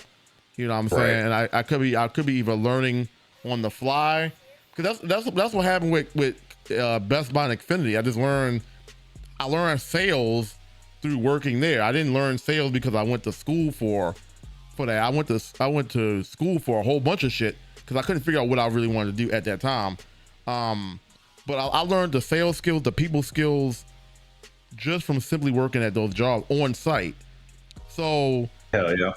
While I do appreciate the college route, because honestly that's how I met you, and a lot of those years when I was in the dorms and all that was playing with you guys, and so but I learned firsthand too, like, it ain't for everybody. Everybody's learning is different, and some people's philosophy just feel like they can learn from hands-on than sit in a classroom, and you know what I'm saying? So, you know, like, you know, now I feel like now if school wasn't expensive, then probably more people would probably be going to school and all that. But I think the money part of it, of what you have to commit to. That's by design, Recap. That's by design. Yeah. And I wasn't gonna go there. We're not gonna go there. Yeah. Because I wasn't gonna go. But that's by design, my man. Yeah.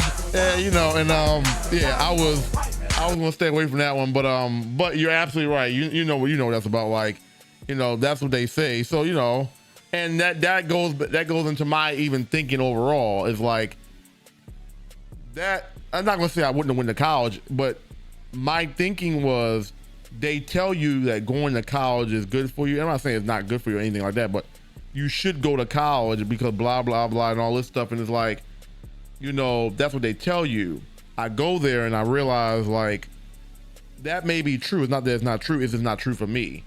And right. And so it got me thinking as I got older about having, like, going back to what we were talking about, having experiences for your own to see what it is and what it ain't for you, not just going off the status quo of this is what you're supposed to do because everything has been accepted as such. And I had to see that for myself. Like I went back and just like recapped some of my years of just saying you should do this, you should do that. And I realized like no, I don't. You know what I'm saying? And I had to see it for myself. Like, and then I met City and it's like having to rewire your own thinking for what you see things as, not as what's been accepted by the masses. So, I'm with you on that one because as I go back, I'm not going to sit there and say I wouldn't want to go to college again. I wish I would have knew exactly what I wanted to do. You know what I'm saying? I'm not saying I would have erased it, but I also realized I probably could have just not done it at all and just been fairly good because I was able to get the kind of money I was getting at Xfinity just off of raw talent. Like my raw personality is, while I don't like people, I can sell to people, I can talk to people because I'm a conversationalist. I just don't like dealing with people because people just be people, you know what I'm saying? But when it comes down to like making a sale or whatever, I can do that very well to get people to buy something off me if you sell the impact and the value of it in their life. And I think being personable and relatable to be able to connect yourself to other people's lives made it easy for me to sell because I just put myself in your shoe like, okay, yeah, you probably need this. You watch this channel. Yeah, you probably need this. You might go and get some internet. It was easy. That was all natural skill, and having gone through working at Best Buy and those other, so it's like that was skills that I already had that just was reinforced working there. I don't have to go to school for that. Like that was already a gift that I had. And so I'm not going to teach you that. Yeah, it's like school not going to teach you that. So it's like, I had to relearn the things for myself. I'm like, yeah, school ain't no professor can teach me that. That's RetroRecap already has this, And so like, I'm with you on that one. And that's not even a hot take. I feel like it may have been a hot take at one point. No one's saying don't go to college. What we're saying is it ain't for everybody, and that's a fair assessment because I can say it for myself.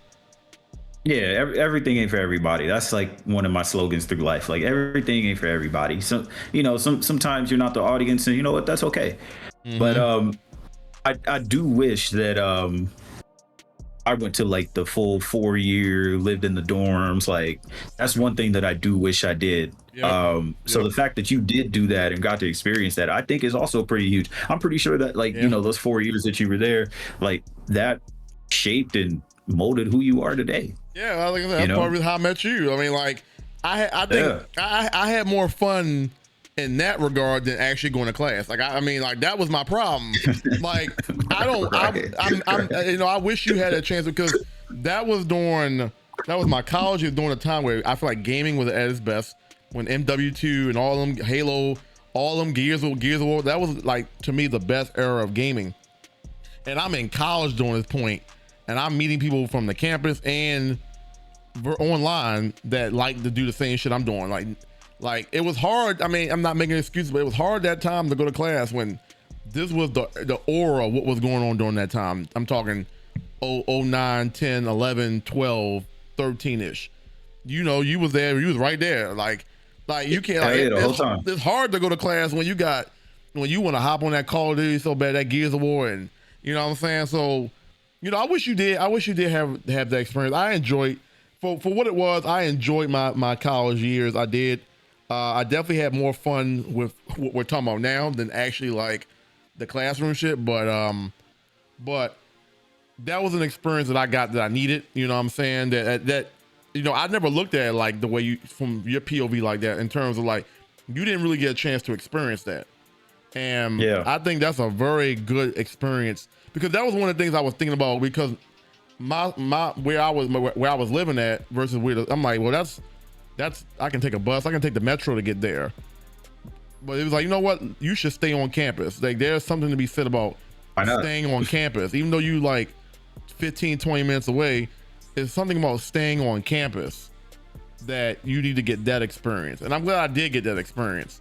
You know what I'm saying? And so you know, I never thought about from your POV, like you never got to get that. And so, you know, yeah, you know, that is saying something. You know, I really wish you did, because I met you during those years. It's like, I had a blast, even though I wasn't really doing what I needed to do in class. I had a blast. So yeah, but at the same time, I wouldn't want to change the journey either, right? Exactly. Because not doing that also gave me the experience of being able to go to Texas, you know. Mm-hmm. So yep. Yeah, I think everything happens for a reason. Well, you did save your money though, because I mean, I think that was most of my college, is just giving a lot of money and didn't. I don't know. I'm gonna say that college didn't give me anything back. I didn't apply it. You know what I'm saying? But that money could. But you're right though. The money was a fact. That was one of the biggest factors for me. I'm like, wait, how much is it? Yeah, how much? Yeah, exactly. To do something I almost don't even want to do at all. Yep. I'm just being told I should do it, and I just want to like make my parents happy, type of thing, you know. Yep. I was like, is this really worth it? Yep. Yeah. Like, no, I'll take the backlash, man. I remember, man, I used to get into so many like just heated arguments and stuff with my parents, because they were just on me like, no, you're going to school, you're going to school, you're going to school. It's like they're trying to drill it in my head, and I'm like, man, look, yeah, it's just not something I want to do. Trust me. I'm like, just trust me. Just put some faith, some trust into me. I got this. Mm-hmm. I know, you know, I'm 18, 19, and you think that I don't know anything about anything, which, I mean, looking back, I didn't. I really didn't. But yeah, I don't think I did either, but, you know, that's how I be.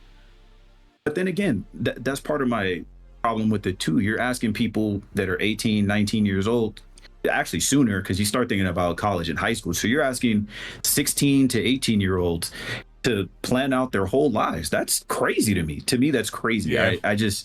I didn't have that vision yet. So I wasn't going to go just to fulfill someone else's vision. Mm-hmm. Yep. No, I gotta feel it too, or I gotta see it too. Yep. And I'm the one who actually has to live through it.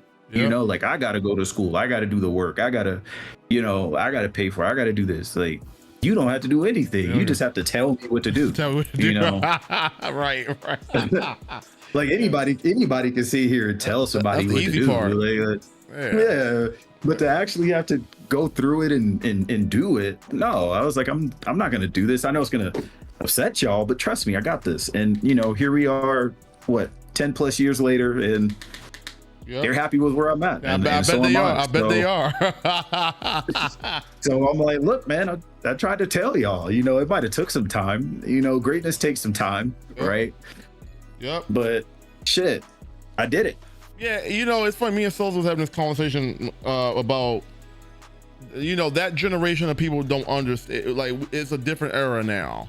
Like, like, you know, they're like, I get sometimes about this. What are you doing with this streaming shit? Like, what is this really going to do for your life? And I'm like, well, I mean, one, it's something I'm passionate about and I have fun with it. But two, I've actually made some income off this thing. So it's like, and I feel like I haven't even fully reached full potential yet, and I'm making some income. So as evolution grows and I get more and more in tune with what I'm really supposed to be doing, I expect all that to level up. So like, there's already been a future, and I think it's even more of a future for me. And that some people from that era don't understand, because technology wasn't really a thing. They don't understand the content side of how you can like, literally, this is a platform where I'm practicing what I want to be on Twitch. You know what I'm saying? I want to be a voice. I want to be, you know, I want to be a radio podcast, whatever. Like, Twitch is literally giving me the platform to practice such things so that when I'm taking to the next step, you know what I'm saying? I've already, this is my college.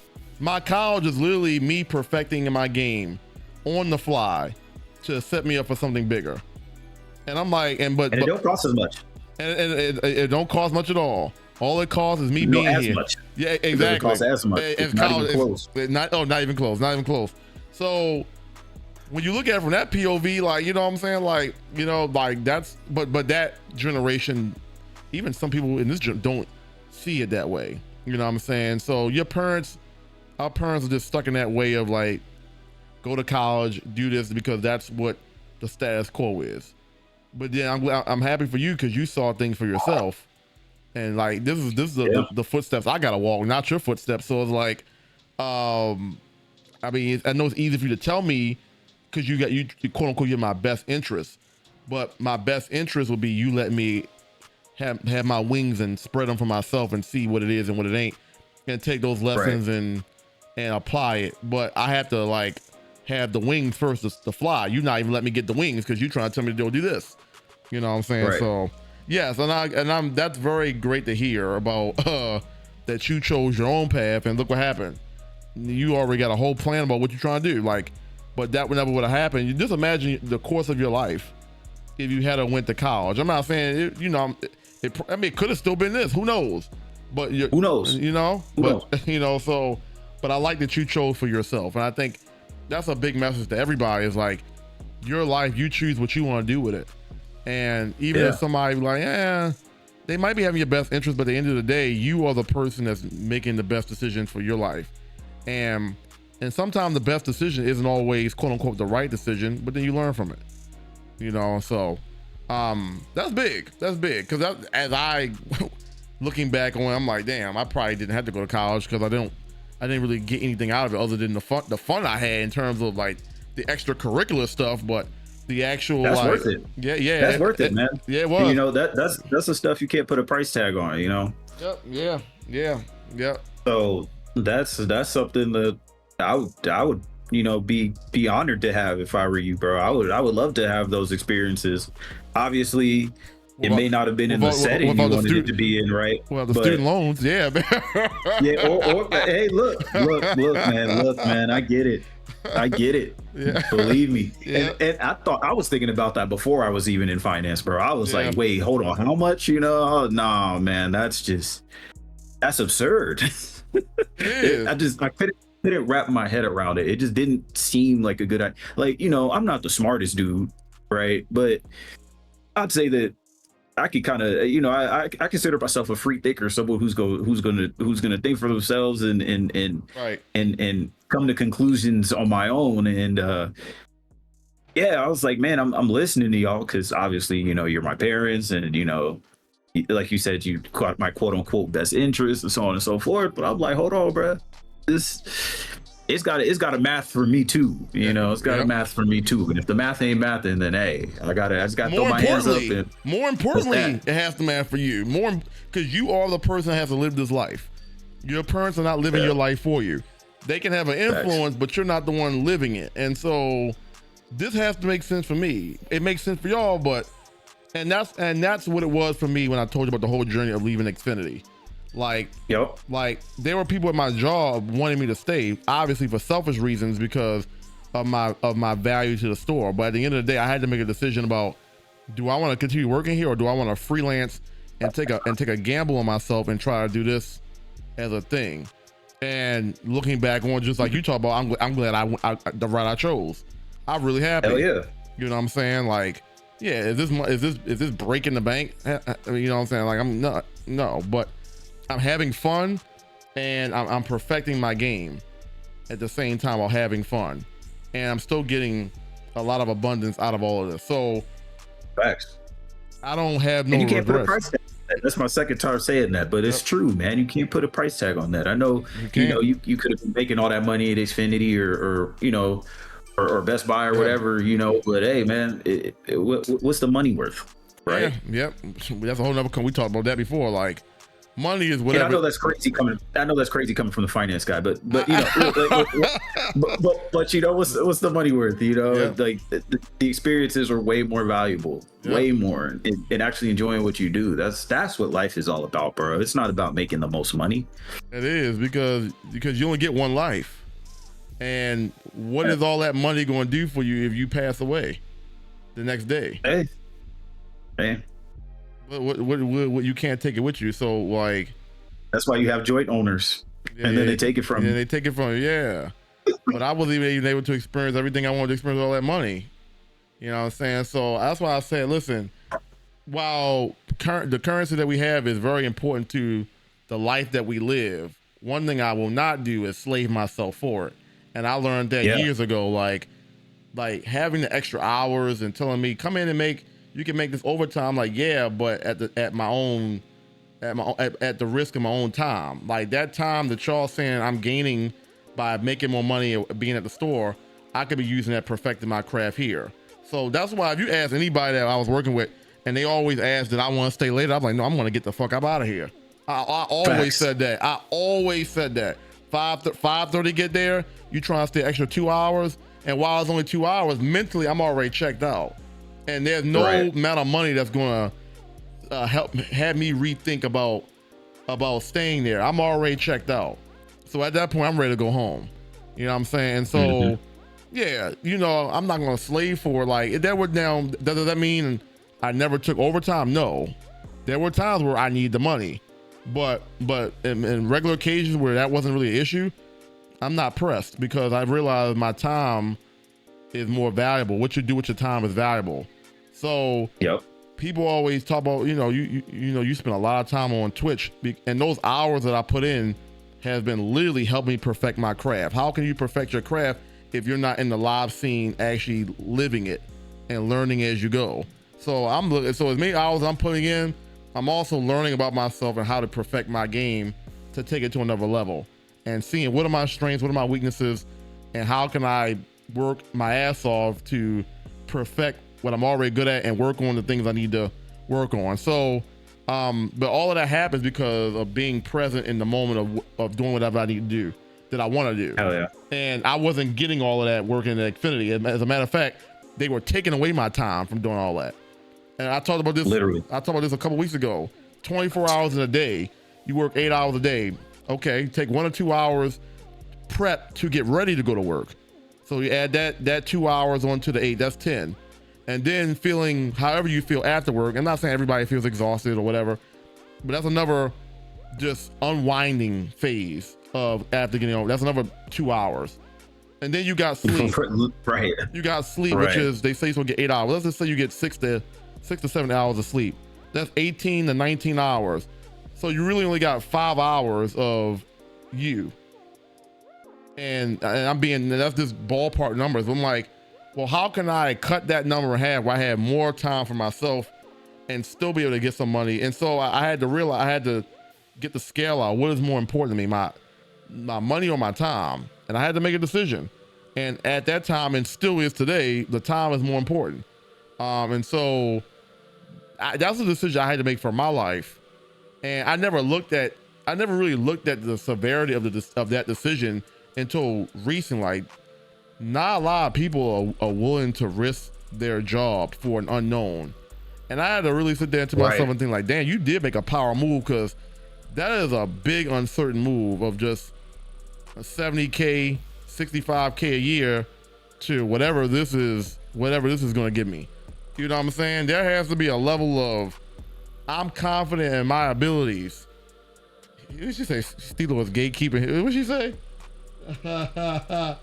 Hold on. What? Constance is in there wilding, man. She doing her usual. She doing her exactly her usual. Oh, gatekeeping his skincare routine. I'm fucking crying. But yeah, doing her usual. But yeah, so like you've done something that a lot of people may not feel comfortable with doing. Man, you have to be proud and live, like you said, you make the bed, you sleep in it. I sure did sleep. I'm cool with the decision I made. And honestly, I probably should have left much sooner, because I had already been feeling checked out a year or two once COVID started happening. And then there was like new regulations of how we want to operate with COVID. I'm like, why the fuck am I still working at this place, bro? Like it was crazy. It was crazy at times. Like, we had to make people stand outside in the hot ass heat because we couldn't have too many people in the building at one time because of COVID. That's crazy. It was just like people were sitting out there in 95-degree weather, just burning up, and we got an air conditioned building, and they telling us to take our time because we're sales. So sometimes when you say take your time, that and trying to get that could be 20, 25. If every employee is got a customer for 10, 15, 20 minutes, these people just sitting out there in the hot ass heat. And I'm like, and then so when we finally get to them, they're pissed off because they mad they had to sit out there. You know what I'm saying? So this was unpleasant, and then this the mask and shit. I'm like, I should have got out here a long time ago. So the decision when it finally happened was kind of clean for me because I have been wanting this for some years now. But again, everybody's story is different. Is crazy. Yeah, years is crazy. Yeah, and that's what I'm saying. The money good, but it's like even you know this very well. Even with the money, you still got bills, still got shit you got to pay off. Like I still got that now. You know what I'm saying? I still got all that down. So like me dropping my salary didn't make the bills any worse or any better. I still have them. So it's like if I'm gonna make this decision, it gotta be a benefit, and so the benefit was me getting my time. So you're absolutely right. You're absolutely right, and I know, and I commend anybody for thinking for themselves because it's your life, and you see where it's gotten you. You bet on yourself, and boom. So there you go. Let's get back to the questions here. We got some good ones here, and thank you for anybody that Jada Key. I saw you. What's good, dog? Forgive me, we so locked in, but hope you're doing well. Hope you're doing well. This question, okay, we'll answer it. I'm not sure what you can give off this one yet, but maybe you got something. What's one of your most memorable moments from streaming? Memorable moments of streaming. I think my most memorable ones are my MLB ones. Okay. Because those were the ones when I like had the most fun. Mm-hmm. You know, I always enjoyed streaming other games. I would stream Insurgency, GTA, Finals, whatever, you know. But MLB was always the most fun. And then I remember I used to make like little games out of it. So like I would pick up like a random hat, and then that would be the team I used in the game and stuff like that. I had the most fun doing that. Mm-hmm. So those are like my best memories, and that was when I had first moved into my my new place too. Mm-hmm. Not the one I'm in now, but the other one when it was new. Oh yeah, we haven't even talked about that part. Yeah, I forgot about that for a quick second. I forgot you just moved. Yeah, man, I'm still getting settled in, but you know, we out here. Okay, well, no, first of all, congrats to you on that. That's a big thing. And one, how are you liking the new place? Any differences between this place and the old place, stuff like that? It's a better side of town, so I'm enjoying that. Okay. You know, seeing more smoothie shops and yoga pants. You know, that's how you know. That's how you know you. Okay, you're not doing too bad. You know, right. So right. yeah. Okay. It's been real rewarding in that sense, man. And that's good. Just yeah. It's like, yeah, man, I'm doing it. I'm doing it, man. Mm-hmm. Hell yeah. And that's the best part. Hell yeah. Moving is always a blessing because if anybody's been moved before, I'm sure you that can be a little, depending how much you got, that can be a little hassle. So I like Conscious is in the chat going crazy, man. Yeah, you know. Oh, sorry, she distracted me. She distracted me, you man. Good. It happens to me all the time, bro. I don't know how you keep a straight face, Recap. I really look, man. The stream is not as easy as you make it look. I might have to start turning my camera off sometimes. Is that you see in the chat wilding? Yeah, her usual. Yeah. She gets these in all the time. I'm used to it at this point. She did a it's wow. Right around that time too. It's right around that time for her. Right? She did a wow, act like she's shocked and all that. She know what she's doing. All right. Let's get. You said neither is that skincare. Wait. What? What? Yeah. This is conscious beauty way of flirting. Yeah. Well, yeah. Exactly. Jay knows what's going on. Jay knows what's going on. Oh, ladies, settle down, ladies, settle down. Yeah. Settle down, beautiful kid. Okay. Geez, where do we go from here? Conscious beauty. I didn't know I want to read this. Conscious beauty. What's your favorite dessert? That's Beauty's question to me. Yes. Favorite dessert? Yeah. Man, I love a nice, soft, warm brownie with like the little chocolate chips in them. Oh my god. That sounds good. That sounds great. That's my shit right there, man. Give me that. That's my favorite. That's what I need. I want some right now, actually. That sounds really, really good. Yeah, man. Especially if it's infused. If it's infused, oh man, come on. Now we really talking. Now we really talking recap. Yeah, there you go. I haven't had an infused brownie in a minute. I was, eating brownies over here, but I'll eat an infused one too, man. Hell yeah. It just depends. I got to clear my schedule because you know how them infused brownies be getting, man. You gotta have some. Yeah, you gotta have some time for those. You might have that. Yeah, you might have to take a day off. Yeah, that's gonna knock you out. You might wake up still high. All right. Real shit. This next question that we have, we got some really great questions in here, and thank you. And if you're new to the channel or just new coming in, this link I dropped and also in the pinned comments. If you want to ask Stilo a question, we have a new way of doing the questions now. We're not doing the channel points no more. So you click the link. It's a special graphic for this podcast. Stilo's socials are also on that graphic as well, so make sure you go follow them. But if you got a question, go ahead and chime in. All right. This was from Tiffy B. What were some of the foods you ate while in Maryland? As a fellow Cali native, what are some of the differences from the West Coast to the East Coast? Biggest difference is that Old Bay, man. Old Bay. That Old Bay. They gonna hit it with that Old Bay. That shit good too. That shit is good. That shit's good. Oh man. Shit. We had like crab cakes. Where did we go? We went to this place. Oh, it's gonna kill me, man. I can't remember the name of it, but it was like because my sister she like knew some people who lived out there, and they recommended this spot, and we all went together. And they had a whole bunch of stuff. I was trying stuff. It was oh man, it's gonna kill me. But anyway, yeah, the seafood there was the seafood was on point, bro. That was the one for me, bro. I'm not even like a huge seafood dude. Like I like seafood, don't get me wrong, but it's not my favorite. Yeah. But if I was in Maryland, bro, I'd be eating more seafood. I ain't gonna hold you. That's going in my diet, no doubt. Because y'all was knocking that shit out the park everywhere I went. And that's what I was saying the other day when I had crab legs. I'm like, y'all must not understand.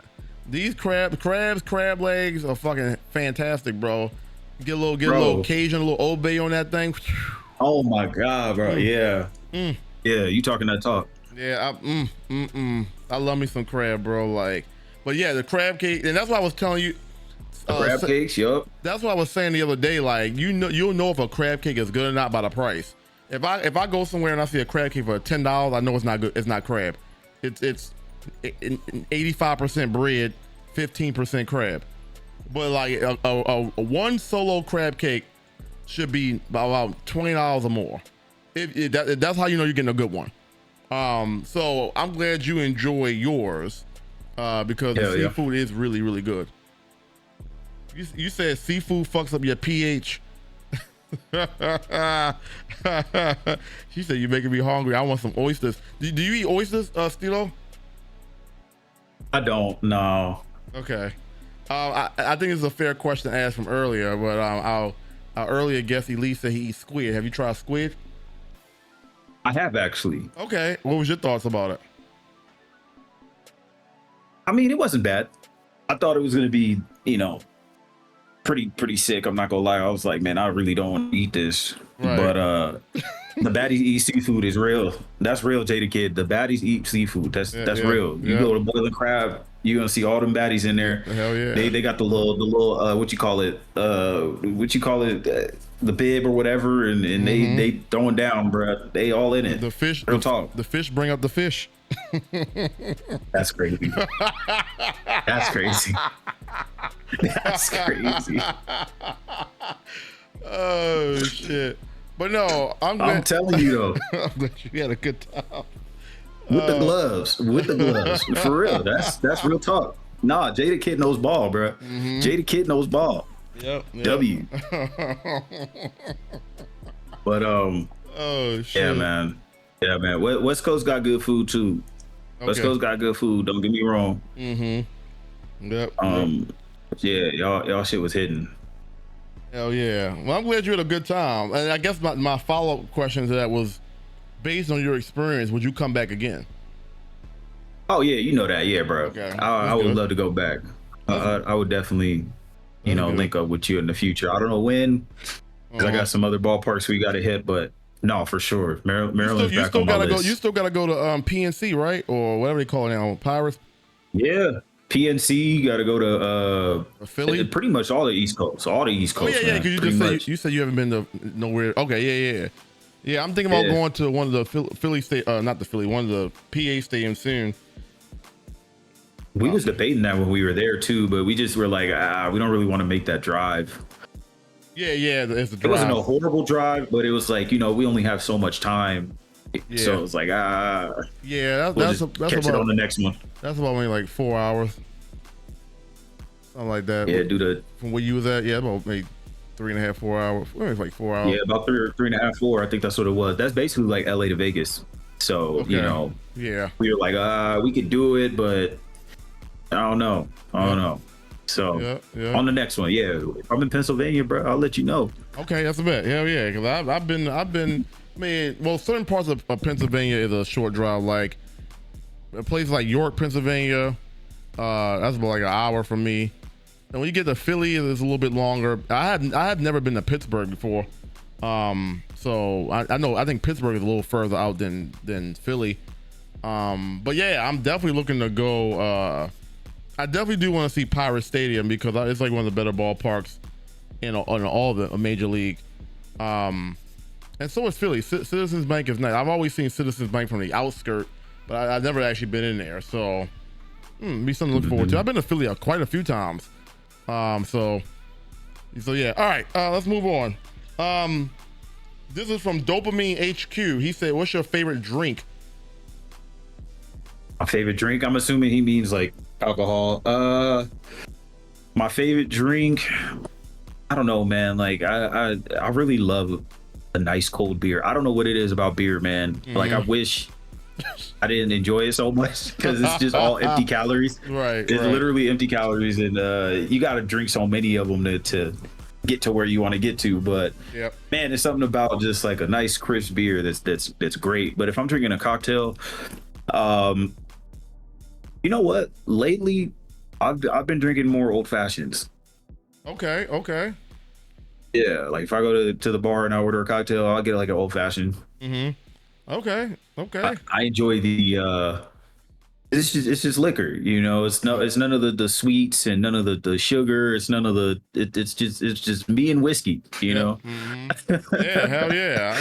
I'm a nice little whiskey guy. Jim Beam, Jack Daniel, Crown. You know what I'm saying? So yeah, I feel you on that. Get you something nice. Get you a nice little. So I'm assuming you like dark. You know what? I originally was a dark over light guy, but then when I moved to Vegas, I started partying more, and I was like, man, you can't party on dark liquor, bro. You gonna die out here. You drinking a whole thing of Crown Royal like that, bro. You gotta switch it up. So I was like, all right, I'll start drinking tequila. So tequila has been my drink since I've come to Vegas. Honestly, like the last 5 years or so. Yeah, they say light will make you fight though. Light will make you fight. Light will make you fight. It'll bring the freak out the baddies too, though. Don't underestimate that, man. Especially that tequila definitely will do that. That Pat Ron. Yeah. That friend Pat Ron. That's free game for the fellas out there, man. Yeah. Get your nice little bottle of some tequila, something light.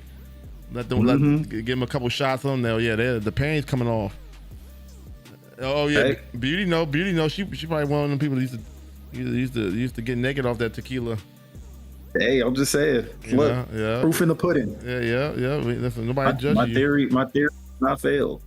Yeah, nobody judges you. He said that he talking about like Carl Blackwell. Oh shit. That's real, man. That's real. That is real. All right. We got a question from All in the Mix.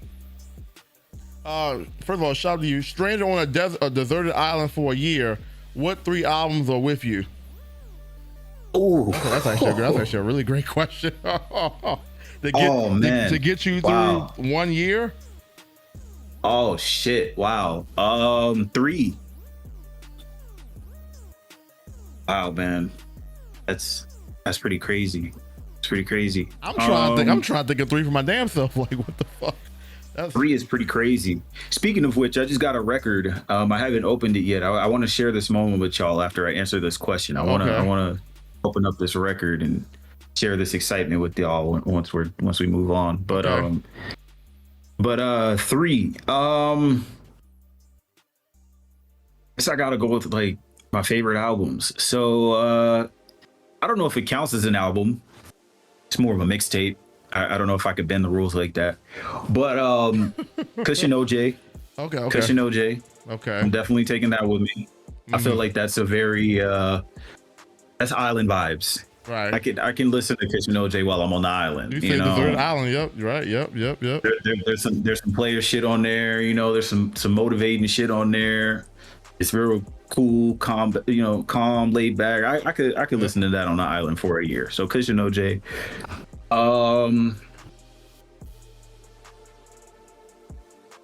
And that is a tough one. Man, another one of my favorite albums ever. One of the albums that actually, you know what? Oh man, I'm okay. So I'm going back and forth between 2 right now because these are 2 albums that helped me fall in love with music, and that's College Dropout and that's Food and Liquor. I'm battling with those 2. I think I would. You like this? I never knew this. You like Food and Liquor over The Cool?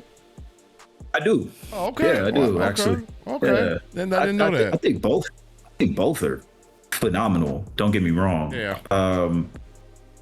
But no, Food and Liquor was one of the very first albums to kind of shape my music taste. Okay. It was also one of the very first albums that my mom also enjoyed that was hip hop, because my mom really she doesn't really listen to hip hop. So when I showed her this album and she enjoyed it, I think that kind of added to it. So there's some sentimental value there as well. So you know what, I would go with that. That would be my number 2. Okay. And then I would need some R&B for sure, just to kind of switch it up. Okay. I would need some R&B. Okay.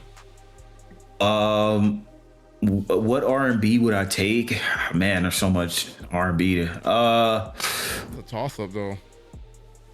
You know what? If I'm on an island, give me Channel Orange. I'll take Channel Orange. Oh, give okay. me that. Okay. Oh, okay. Oh, Yeah. really? Okay. Talk to me about that one. Wow. I would take that with me.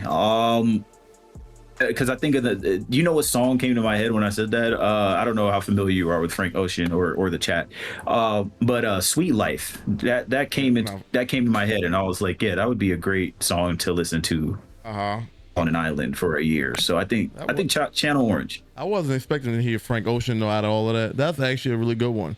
He got a nice little, that was nice just like the little first vibe. one that came to my head. Yeah, that's a good But one. that's a nice vibe on the island, you know. Okay, so Cushion OJ, Food and Liquor, and Channel Orange.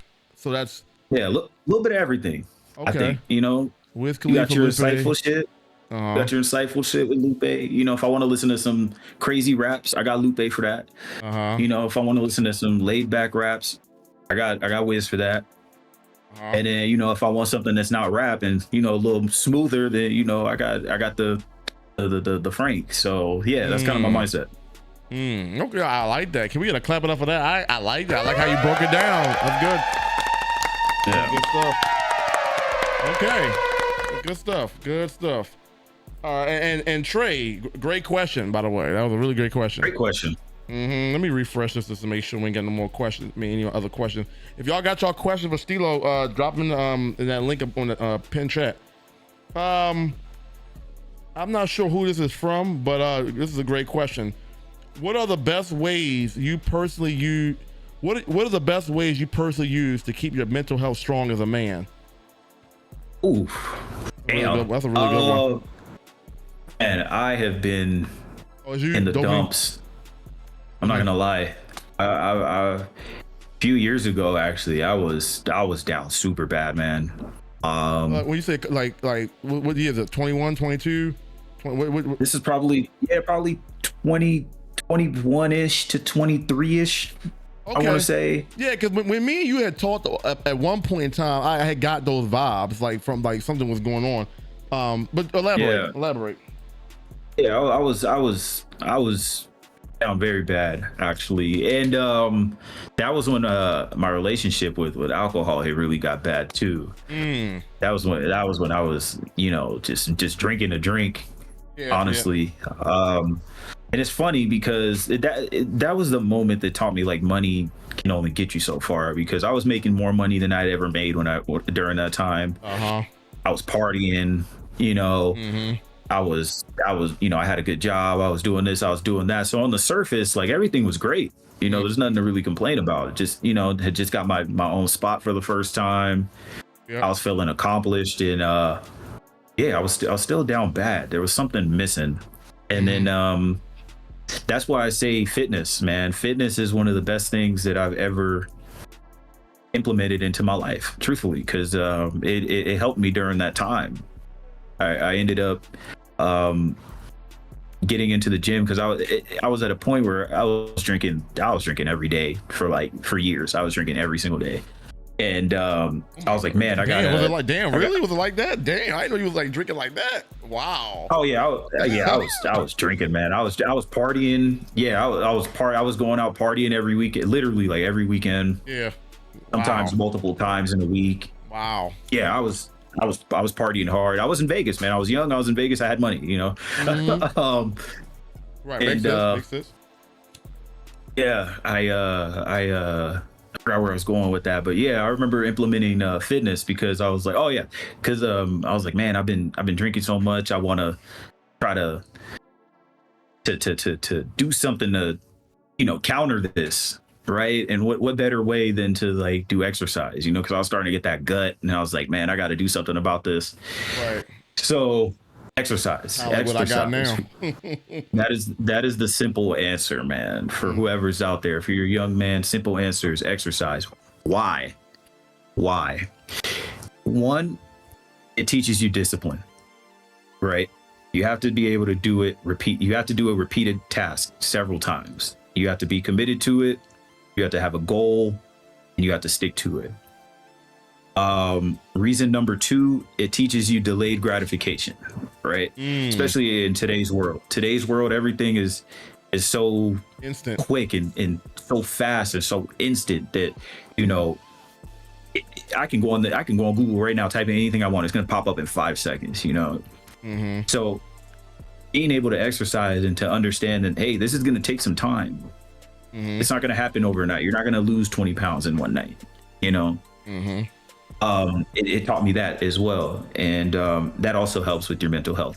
And one of the best ways, number three for me, one of the best ways to focus on the mental is to also focus on the physical, right? So in order to be what I like to call optimal, that's what I like to call it, you have to have the mind, right? You have to have the body, and you also have to have the soul. So you got to make sure that you're good in those three categories to be optimal. So, being able to have a good and sharp mind, you got to have a good and sharp body as well to go along with that. So, exercise, man. Those are the top three reasons why I would say you should, if you're battling something, just get up and start small. Even if it's just taking a walk, 10 minutes. You can go walk outside for 10 minutes. What's 10 minutes? Exactly. You can go put in your earphones right now, walk, listen to Recap and Stilo. 10 minutes go by, you didn't even realize it. That's a fact. I appreciate the answer. So yeah, that would be my answer. I know it's not like, believe me, when you're down in the dumps, the hardest thing to do is to get out of bed and actually like go work out. That's very difficult to do. Yeah, I've been there. I know how that gets. You know, you wake up, you're like, fuck, I don't want to do this. You don't want to do anything. But just getting up and starting is the right attitude, and that's how you can really change your mind. We're on the same page. I would just say everything. What's up, chicken seconds? Everything has a starting point, and like you said, the hardest part about that is the getting started part. Because once you get, like you said, the routine of it, it becomes second nature. It's just that getting started part. I was telling them about the whole. You was here when I was telling everybody about doing the 90-day no smoking. You know what I'm saying? It was like the hardest part about that was the first day. It was like picking a day that I was not going to smoke. And you know what I'm saying? So like and so I did it. I did it for about 15 days, and I got back into it. But I'm like, you know what? Don't beat yourself up. Enjoy it.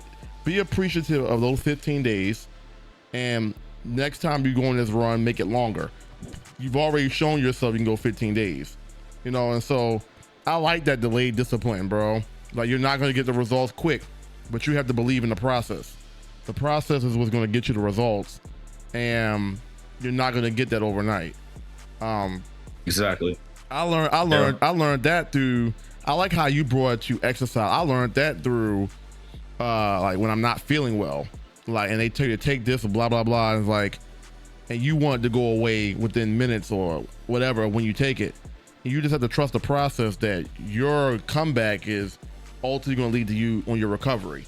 And you're not going to get magically healed within minutes. You just have to believe and have a faith that you are going to be better. And so I fuck with that whole, you know what I'm saying, the repetition. You know, even on a treadmill, you're going back, you're looping yourself back and forth. You know what I'm saying? And it's getting in the routine of that repetition and knowing that if I continue to do this, it's going to lead me to where I want to be. I like that. And it's baby steps. This is the cheat code, man. Honestly, just if you're concerned about starting something, the easiest way to start something is with a small achievable goal. You know, because most of the times once we start something, we think of, you know, the end result, and you can't really take yourself to that level yet, right?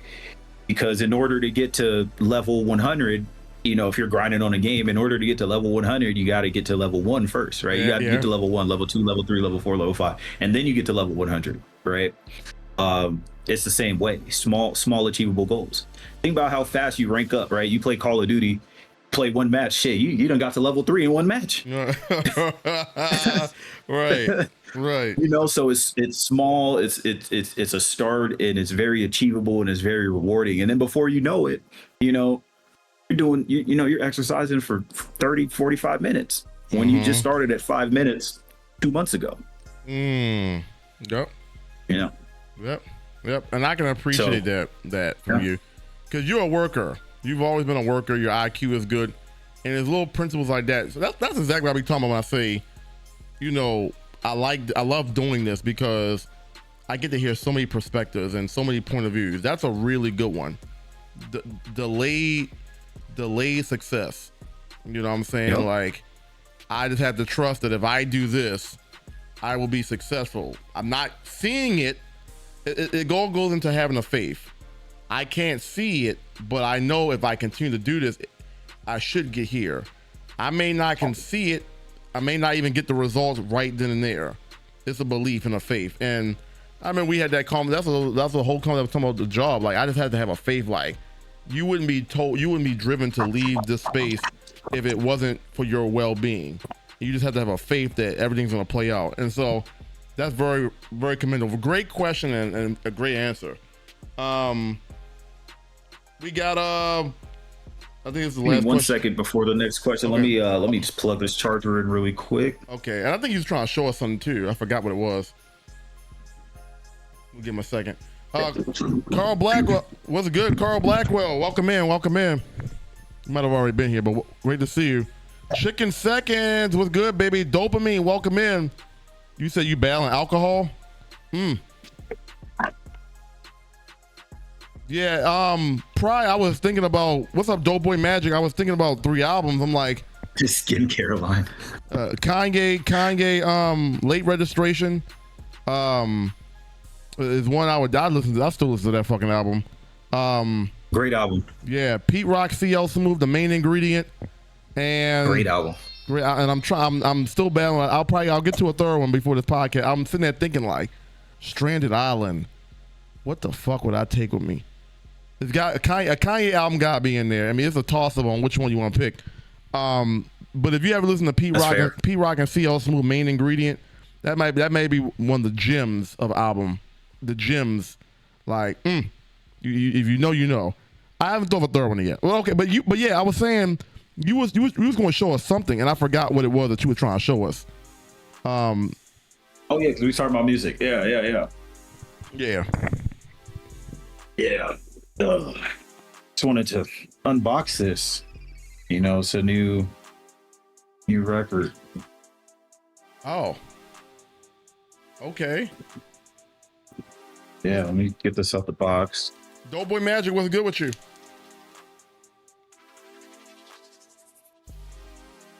Oh, yeah, man.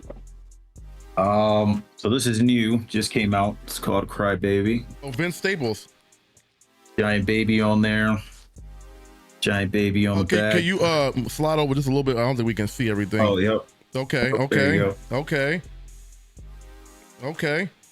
Hell yeah, you just got it. Okay. Just got it. So yeah, just wanted to if you haven't listened to it, if you like rock music, I think you should check it out. And also I enjoy records, man. Physical media. If you guys have a favorite artist, make sure you buy their albums. You know, this streaming stuff, man. It's fake, bro. It's fake. I you know, streaming done ruin music, bro. Like artists don't get paid for it. They get paid pennies.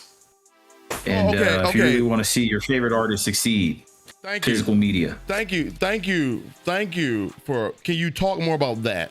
Because when you talk about how the artists doesn't get paid as much for the streaming, can you talk about that? Because I figured that was the case, but I never actually looked into like the differences of the physical album versus the digital and the streaming and all that. Can you elaborate on that and why you stress even more about getting the actual physical as opposed to just the digital? Yeah, the physical. Well, first and foremost, if you're someone who's like myself, the quality of a physical CD or record, it sounds better. So that's already a W. But outside of that, they I think, what is it? They get one album sale off of every 1,500 streams. I believe that's the math. What the fuck? And from that album sale, they get about, I forget the math. I think it's like a tenth of a penny or a quarter of a penny, something like that. What? Yeah. So they get less than a penny. And you just get dope stuff like this, man. Like I got 1 out of 3,000. I don't know if you guys can see that. I got 1 out of 3,000. Oh yeah, yep. I see. For the autographed copy of this. That's fucking lit. What? So, you know, stuff like that, man. You just can't put a stream to that. You know, that's something that's with me forever. It's mine.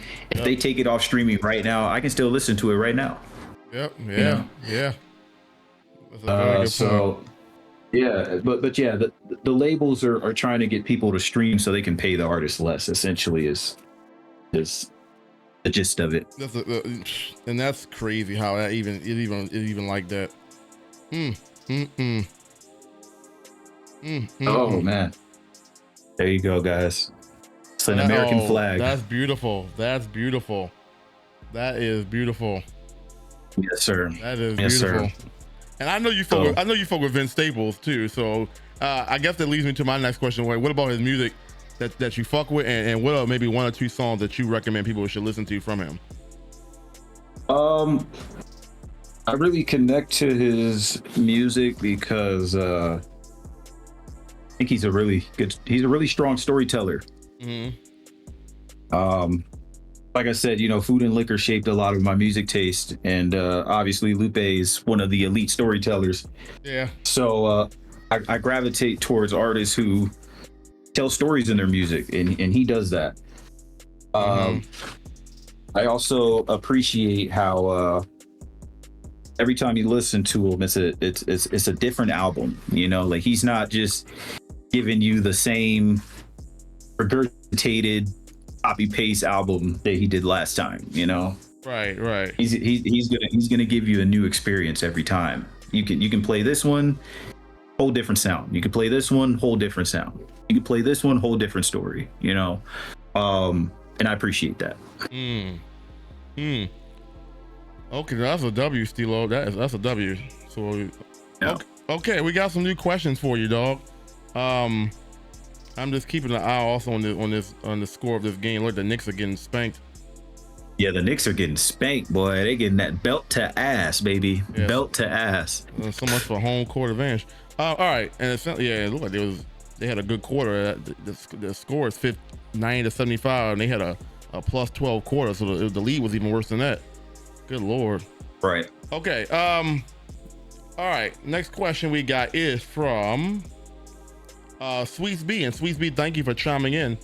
Are you a plant daddy? If so, what plants do you have? I'm an imposter, man. I'm an imposter. I wish I was. No, I don't have a green thumb at all, man. I am not good at that. I don't know what it is. Man, you could tell me to water it. I'll water it. I'll water it every day or every other day or however you're supposed to do it, man. I don't know, but I end up killing them motherfuckers. So I'm kind of moved on, bro. I'm kind of moved on. Nah, man, cold story, man. My mom she went on vacation for like a month or two. Because she's retired now, so she can do shit like that. Lucky. Because I went on that vacation too, and I went for a week. And then she stayed for like an additional 2 months. So I was like, all right, you got it like that. Like, you got it like that. You know, let's not retire. But yeah, anyway, she was like, yeah, when you get back home, man, I need you to take care of these plants for me. They're on the patio. This is what you got to do. You got to do this, do that. Man, I killed all them motherfuckers. Oh, no. All of them. All of them, bro. Oh, Not no. one living plant in that motherfucker. Oh, no. She gets back, man, and she's like, what did you do, bro? I was like, I followed instructions. I did exactly. You told me do this, do that, do this, do that. I did it. It just didn't work. It just didn't work out. And that was kind of it for me with plants. I was like, man, I'm not good at this. I felt that. Welcome in, Maven. Welcome in. Okay. Okay. I feel like you well versed with a lot of things. I never knew about plants. Okay. Interesting. Just a marijuana plant. That's the, you need some help with that. I got you. That kind of plant we proficient in. All right. Yeah. We got a question from anonymous. Oh, hold on. What's better, pancakes or waffles? Pancakes. Okay. Now my question is pancakes or French toast? French toast. Ah, my God. Okay, you're a French toast guy. Oh, and it's funny because I would rate in that order too. But yeah, same order. Yeah, I think pancakes are better to eat more consistently. But if I want a nice treat, yeah, that French toast, man. Yeah, that should be hitting. Yeah, that bad boy. Yeah, but that's not really a viable everyday breakfast. No. You be ready to. That's the only problem. You be fucking bloated or fucking by fucking midday. Yeah, right. Yeah, so yeah, pancakes just because you could eat them more frequently. That's crazy because there was a point in my life where I used to eat that kind of shit like before work, and I realized how lethargic I was by the time it was my actual lunchtime. I didn't even want to do nothing because I was so lethargic from fucking the pancakes, the eggs, the bacon, the heavy meal. And I'm like, so I don't even eat. I definitely stopped eating heavy like during the morning time. I don't eat like that at all, bro. I was like, damn, why? I'm already 3 hours into this shift and I'm already mentally not ready to be there, and I'm physically not ready to work. Like, cause I'm like, you know what I'm saying? So Yeah, it wasn't good vibes with that one. No, I hear you. You said give me a Waffle House any day. Facts. I felt that. I experienced Waffle House for the first time recently. I see why y'all like it. We have a lot of IHOP here. What do y'all have down there in Vegas? Do you see a lot of IHOP, or you see a lot more Waffle House? Or what do y'all have? We don't have Waffle House. We do have IHOP, but we have a lot of local places. So I usually go to those, like the little, mom and pop breakfast places, because we have a ton of those here.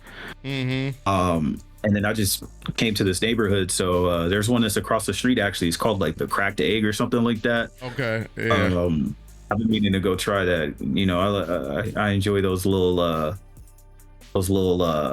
mom and pop restaurants and stuff like that, because they put that love in it, man. It's unmatched. Yeah. They put that love and that they put their foot in it, man. Yeah. IHOP can't match that. It's some of that homegrown, that local shit that hits. Man, and that's why Waffle House hits, because I've had a Waffle House too when I was in Atlanta, and that shit hits. Yeah, I enjoyed their food. I ain't gonna hold you. That cook was back there, man, just smoking that cigarette. But he got to it though. They're putting his foot in that motherfucker with love, no stress. Cigarette in hand. He's pulling a cigarette, no stress. Hell yeah.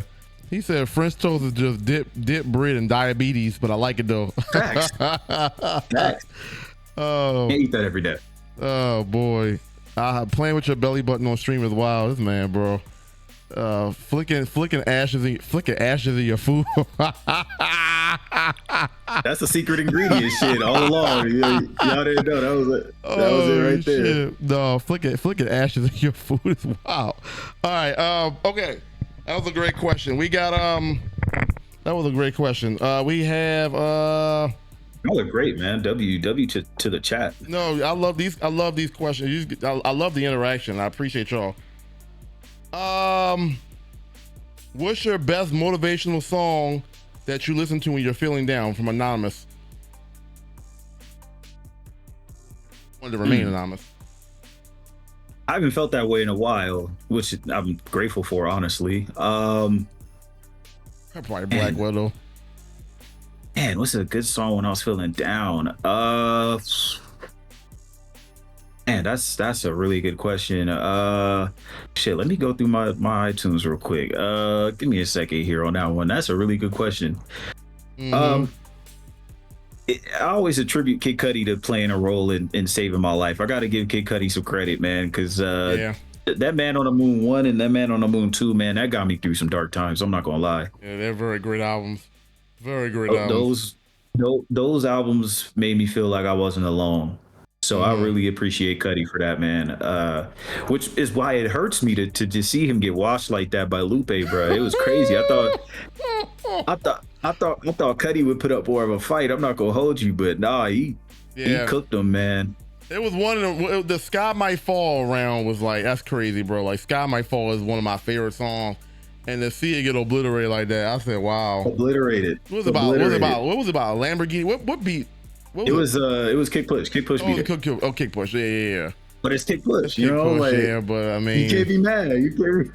But I mean, Sky Might Fall is a beautiful song. It is a great song. I couldn't believe it got demolished like that. But yeah, okay. So you think about a song? If you want one song in particular.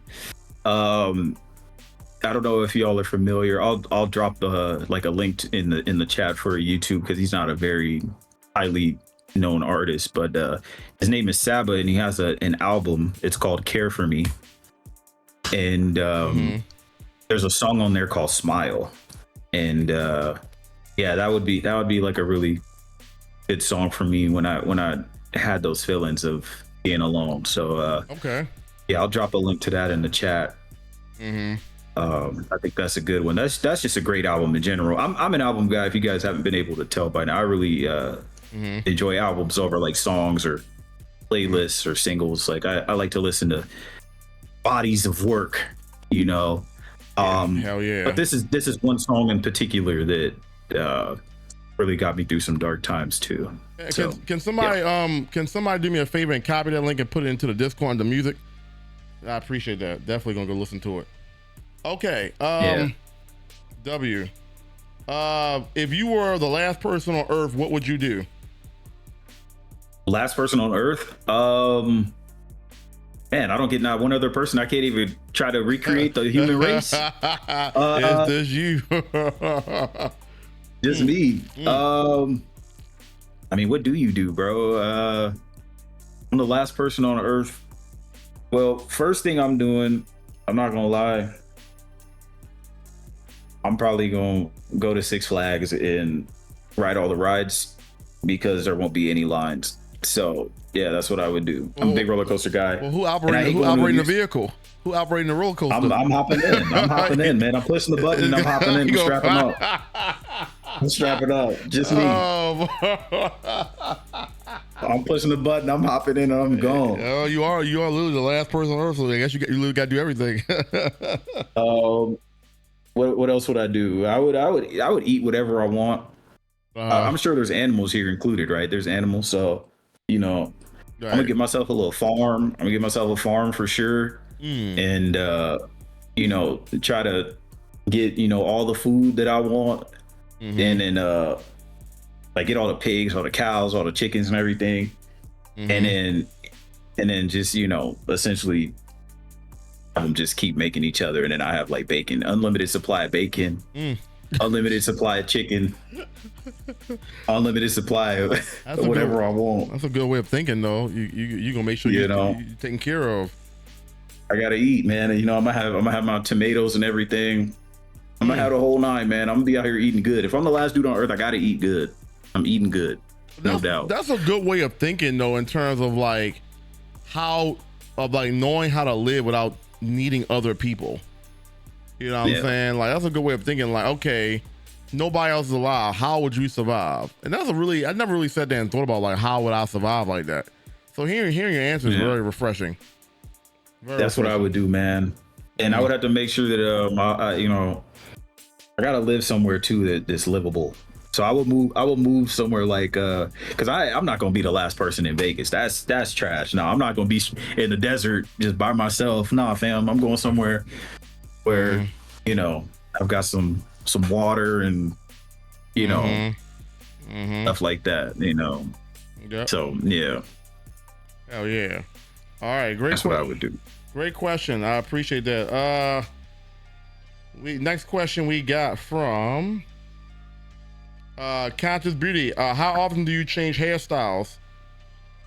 How often do I change hairstyles? Once every 2 months or so, probably. Like these, I've had these for what?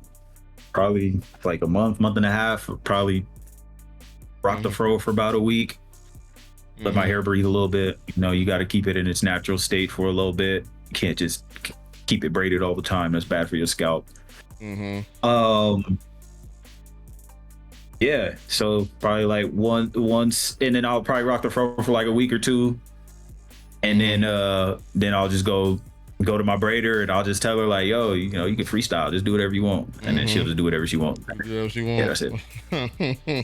So shit, next time you see me on stream, I might got a big raid. Oh, we got big shit, raid. holy mamacita, we got the raid. What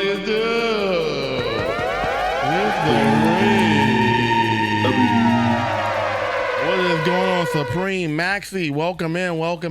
How y'all feeling? Supreme with the raid, man. How was your stream? What did you stream? Did you enjoy your stream? We have my guest here on the Retro Rewind podcast, Stilo626. And he's gracing us with his presence on episode 11. So make sure you go drop him a follow on Twitch, show him some love, and in turn, you go show them some love. Welcome in, everybody. Welcome in, Supreme Clientele. What's happening, man? Hope you had a great stream. We're having a great time here, so much love, man. Make sure y'all give Supreme a follow. Great human being, another great human who's also been on the podcast with a W podcast, W Mans, all that good stuff. Spurs and 6. That's the way it's looking right now. Anyway, I want to hear what Blackwell got to say. All right. Next question we got is, if you were forced to eat the same meal 5 times a week, what would it be? And this is from Conscious Beauty. I mean, I'd have to go with breakfast. Probably what we was just talking about earlier. So like some pancakes, some bacon, some eggs. Okay. With a nice bowl of fruit on the side, little fruit bowl. Okay. You know. Okay. Some berries and shit like that. Yeah, I could eat that. 5 days in a row. That's easy. Okay. Breakfast is the most important meal of the day, y'all. Eat your breakfast. Yeah, but how you start your morning is key. It's Eat crucial. your breakfast. Yep. All right, we got another question, and thank you again, Supreme, and everybody that came in from the raid. Welcome in. A little bit about me, Retro Recap podcast, as we're doing here. We got the Retro Rewind podcast, radio show host. We got WRFM. We got the Nightcap. We got the Rated R show podcast, the game show host, Vibes Extraordinaire. So we welcome you all in. We appreciate you. This is double duty today. We've had a podcast earlier today with Elite, and then we got our second podcast of the night with Stilo626, and both have been absolutely fantastic. So we appreciate you guys coming in. Conscious Beauty had a question: turkey sausage or pork sausage?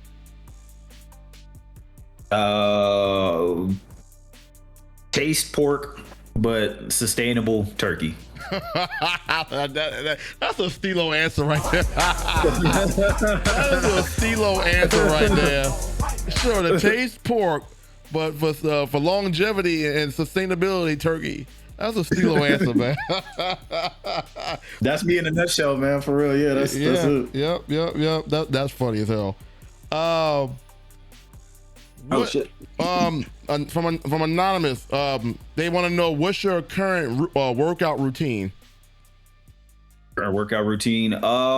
So I am someone who is exercising for hypertrophy.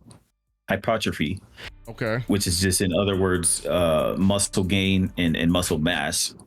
So that's my goal, because you got to have a goal before you even get in the gym. I think that's where a lot of people mess up. They just go and they just work out. You're not supposed to do that. Right. But anyway, so that's my goal. So my workouts will be geared towards that goal, and a lot of what I'm doing now is like a lot of weight training. So a lot of like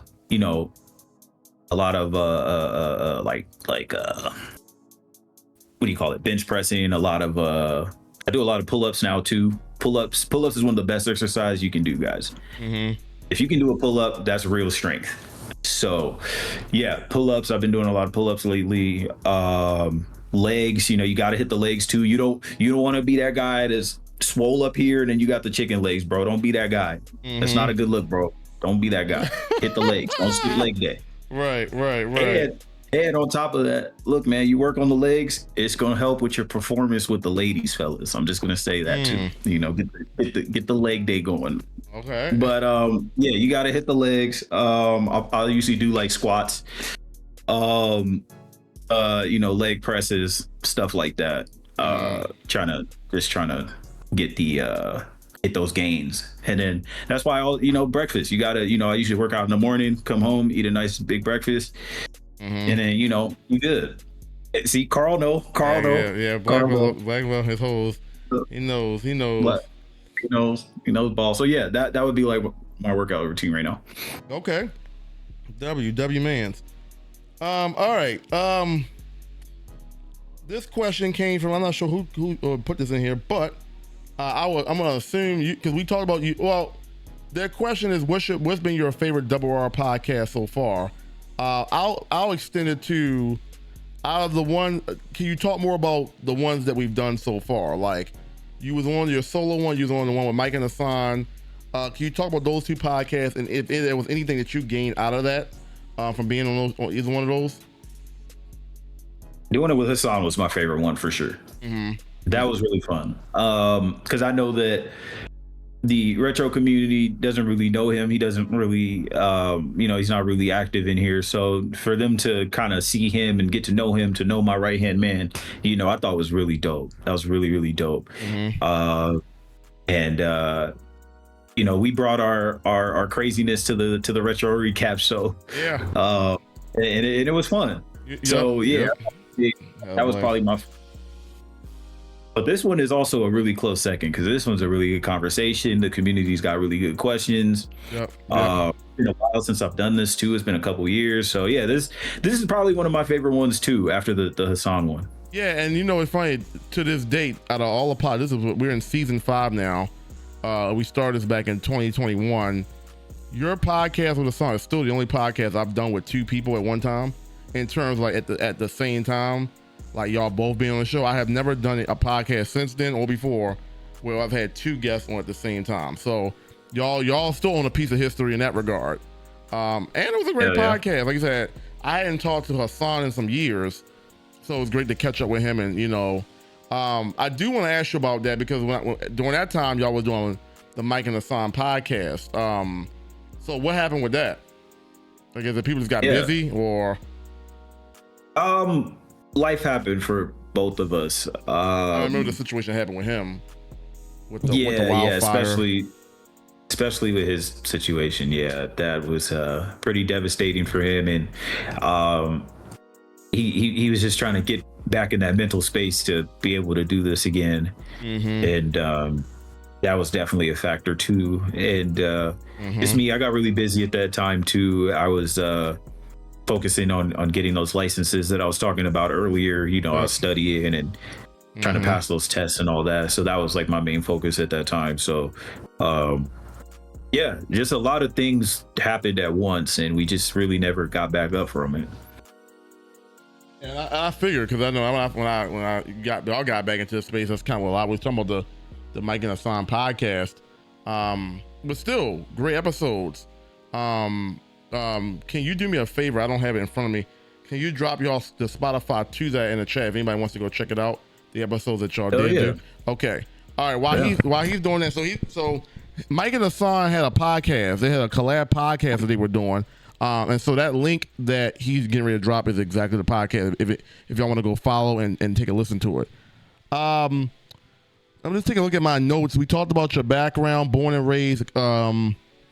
We talked about a lot of this. We talked about on your first podcast as well. I know we got some new people in here, but I guess real quick answers here about the your favorite childhood games, best online gaming memories, any chaotic moments that have happened over your course of your gaming tenure. Man, favorite childhood games. Man, so many games are going through my head. I remember Smash Bros on N64 being like a really big part of my childhood. Because that was back when you could do couch co-op too. That was when that was a thing. So a couple of the boys would come over and we would just run Smash Bros for hours. So definitely Smash Bros. Easily one of the best games ever in my opinion. Melee and the N64 one, both of those. Yeah, I love 64. What else? Man, 64 was so good. So good. It is. What else? Favorite childhood games. Childhood. You got to go with Halo. Halo was the very first Xbox game I ever played. That was what made me an Xbox fan. Halo for sure. And then Halo 2 came out, and that was my first online experience. And that was when I was like, bro, what have I been missing out on, man? Because at that time, like Xbox Live was still really like new on the scene. Not everyone had it at that time. It's not like how it is now. Everybody's got PSN, everybody's got Live, everybody's got a PC or whatever, right. Like it wasn't like that back then, right? So yeah, man, I remember getting on Halo 2 playing that online, and I was like, bro, this online stuff is crazy. I was like, what do you mean I could put a headset on and talk to my teammates? Like, what is this? So definitely Halo 2, if we're talking like childhood. And I'll give y'all one more.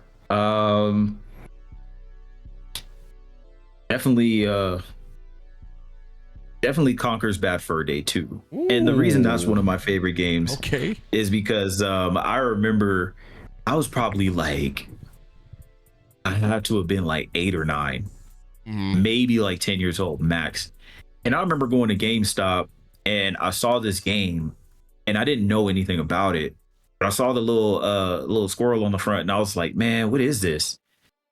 And then I remember picking it up, and I asked my mom if she could buy it for me, and then she was like, sure, because she didn't know nothing about video games. She didn't really care. She didn't, she's like, cool. And I remember we get up to the counter, bro, and then the Hayden ass GameStop rep or whatever was like, oh yeah, by the way, this is a mature game, and young for it. Yep. It's got strong language, and it's got da-da-da-da and nudity. And I'm like, bro, why are you saying all this to my mom right now? Like, just let me just buy the game, bro. Why are you hating on me? Just let me see win. Just let me win. Why you don't want to see me win? Right. But my mom was like, okay, cool, whatever. I'll buy it. I don't care. And then I remember playing that game. And that was like the first like mature game that I really played. And I was your like, camera went out. I didn't mean to cut you. I don't know. Oh shit. I don't know what happened with that. Yeah. But yeah, I remember that being like one of the first mature. Like that game was crazy, man. Like they had a plant on there. They had like big titties on there. You could jump on the titties of the plant, and it would give you a boost, and you'd be able to get to like high places, like just shit like that. It was a really crazy game. And I was like, wow, this is mature. Right. They was cussing, they was doing this, they was doing that. I was like, damn, bro, this shit crazy. No, yeah, Conquer Bad Fur had a little bit of everything on there. Definitely was a mature rated game. Crazy game. Crazy game. So yeah, I'll throw that in there too. Yep. Titties in the game. Yep. Yeah, Steeler, I don't know if your camera went out. He said terrible parenting for the W. Parenting. For the W, it worked out. Yep. How about now? There we go. Okay, hold on. Yep. I'm good. There we go. I don't know what that was all about. Oh, good. But yeah. Conquer's Bad Fur Day. Definitely was a game for older grown people. But shit, during that time, shit. I mean, what's that gonna hurt, man? People was already back then saying "suck it" and all following DX and Triple H and then "suck it" and all that. Like, Conquer Bad Fur Day ain't really all that out of bounds to me. That's still one of the great games of all time on the N64. I'll take a remaster, man. I'm not gonna lie, or a sequel or something. They tried to do the one on 360, and it just wasn't the same. But I'd like to see them bring that back, especially since Xbox owns Rare now. I mean, come on. Go ahead and do it, y'all. Yeah, and that's what makes it even crazy, because DK64, I was just playing on the expansion pack on Nintendo. That was made by Rare. So I'm not really sure, but I know that they need to drop some of those games, because like we said earlier, Rare has some of the best games. Like, wow, I didn't really appreciate them as much back then because wasn't paying attention to game developers, but their games are really good. Banjo, Donkey Kong, all them games is fucking fantastic. I think isn't Rayman Rare? I think Rayman is Rare, if I'm not mistaken. Rayman, I could be wrong. Is it? I can't remember. Could be wrong. But Rayman's another great game that we didn't mention. That's a great game. Yeah. Yep. So definitely. Let me just double check. Oh yeah, we do have questions. And I'm actually going to go turn this air conditioner on real quick. Here's the question to both of you: who is your top 3 favorite music artists all time? Feel free to go here with. I hate when y'all do this to me, man. Why do y'all do this to me? Man, I don't know. I feel like I got to throw Kanye in there for sure. Kanye's got to be. Yep. Kanye's got to be top 3 favorite artists for me. Especially since College Dropout was the very first album that I bought with my own money. I remember I saved up like all my like allowance and lunch money and all of that. Yep. And allowance and lunch money. That's how you know. And that was the first album I bought, bro. The first one. And I was like, wow, I didn't know that you could make music like this. Like genuinely, I didn't know that you could do this, because there was nothing at that time that sounded like that, bro. Yep. 2 of them are Geminis. Blackwell's right. Yeah, Kanye, and I would probably say Kendrick too. Who was your number one? I had stepped away for a second. Was Kanye your first one? Kanye, Kendrick. Okay. Yep. And then Kendrick Lamar. Yep. Oh, the Knicks are up. What? The Knicks are up. Ooh. Oh, really? Oh, wow. That changed quickly. Wow. 105, 104. I'm sorry, but continue. I'm sorry. Wow. Spurs selling again. Those Spurs, man, they're showing their youth. But yeah, Kanye, Kendrick. Third, I gotta go with a solo act, right? If I go with someone solo, I don't know, man. Throw Lupe in there. Throw Lupe in there. Okay. Yeah, because because Food and Liquor and like all his mixtapes and stuff. He's one of those artists that showed me like how high of a level that you can actually rap. You know, it was him and it was Eminem too. Like Eminem, when M came out, no one was rapping like M, bro. In that like late 90s, early 2000s era, there was no one that sounded like that, and there was no one that was that technically sound. So you know, it was like him, Lupe, and Nas. Those were like the three where I was like, bro, I didn't know you could rap like this. Like like y'all are saying stuff I didn't know you could say. You're putting words together that I didn't know go together. Like this is crazy. Yeah. So I say all that to say I think like Lupe's probably my favorite out the bunch. So yeah, I'll throw Lupe in there. Okay. Fair. Okay. For me, okay, we're talking about music artists. So not just rapper, because that was going to change my. I was going to say Big L, Lil Wayne, Nas, and Kanye would have been like 3B. But we're talking about artists. So you got to give me Kanye West for a fact. Kanye West for a fact. I don't want to sound like you because I feel like my list is damn near like damn near what you like. Because Lupe definitely, early Lupe. I haven't really listened to a lot. I ain't gonna lie, I haven't listened to a lot of his more recent stuff. Oh geez. I'll give you Lil Wayne. I'll still give you Lil Wayne. Wayne because Lil Wayne as an artist is still good. Like his mixtape game, his catalog. I mean his albums, his features when he was on somebody else's track.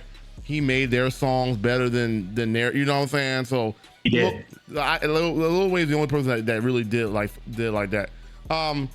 So Wayne, Kanye. I want to say Kendrick, but I'm not gonna say Kendrick. I'm gonna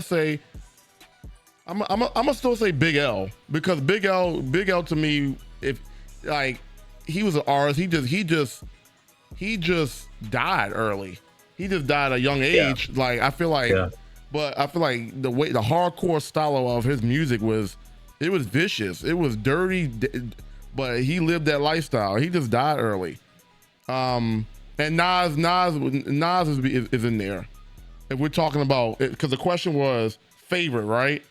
It was favorite, not the best. Okay, so yeah, favorite. Because Nas to me lyrically is probably the best. Nas, Lil Wayne, and then whatever Kanye or you know. So, but from an artist standpoint, Big L, Lil Wayne, Kanye West, and honestly. I'm just trying to be different because honestly, if you want, I could definitely say Lupe and Kendrick right there, and even J. Cole. Yeah, J. Cole is belonging. Really? Yeah, J. Cole lyrically. Like your favorite ever? He's definitely. I like J. Cole a lot. Quan was getting to me all day. He was like J. Cole makes elevator music. I'm like, stop playing. J. Cole does not make elevator music. Stop playing, bro. J. Cole has good music. Snoop Dogg is up there. He like we talked about this before. He has his own aura. He has his own charisma. Like when you look at Snoop Dogg, you think about West Coast and weed. You know what I'm saying? Yeah. He has an identity. When you think of Snoop, you think about that. And I think Snoop Dogg gets a lot of points for being able to have his own identity, be unique, and have his own vibe. Snoop Dogg has his own vibe, and I like people like that. Yeah. I was listening to Snoop this morning, man. I don't know if I would put him in my top 3, but Snoop definitely for me is definitely most doubtedly Snoop Dogg is up there. Yeah, Snoop's up there. You said Biggie is the man, but he has so many ayo moments. Here you go, bro. Here you go. He do. Yeah, but I mean, Biggie. You said Wiz Khalifa. Yeah, Wiz Khalifa's another one. Got his own vibe. He's one of my favorite artists too. Yeah, Wiz too. Got his own vibe. Got his own sound. I mean, like, yeah, Wiz is definitely, and then like again, Wiz songs put you in the vibe. You said Ye is one of the most complete artists. This man still uses actual instruments in his music. I've always liked Kanye. With Kanye, it's about you could close your eyes and just pick an album and it's going to be good for the most part. And it's not a lot of artists that you can literally say, let me dig in a hat and anything I pick out is going to be good. I mean, yeah, there's a few in there, but Kanye West is the man.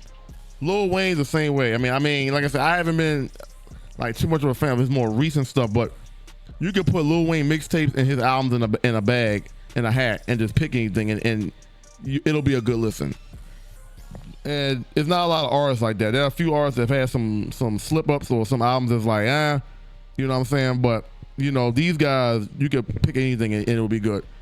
And so, to answer your question about on a stranded island, that's what I want. I want something where, from top to bottom, so I need to be able to no skip. If I'm gonna be on the island for a year, there can't be one song that's a skip, not one, because I'm literally listening to the same 3 albums for a whole year.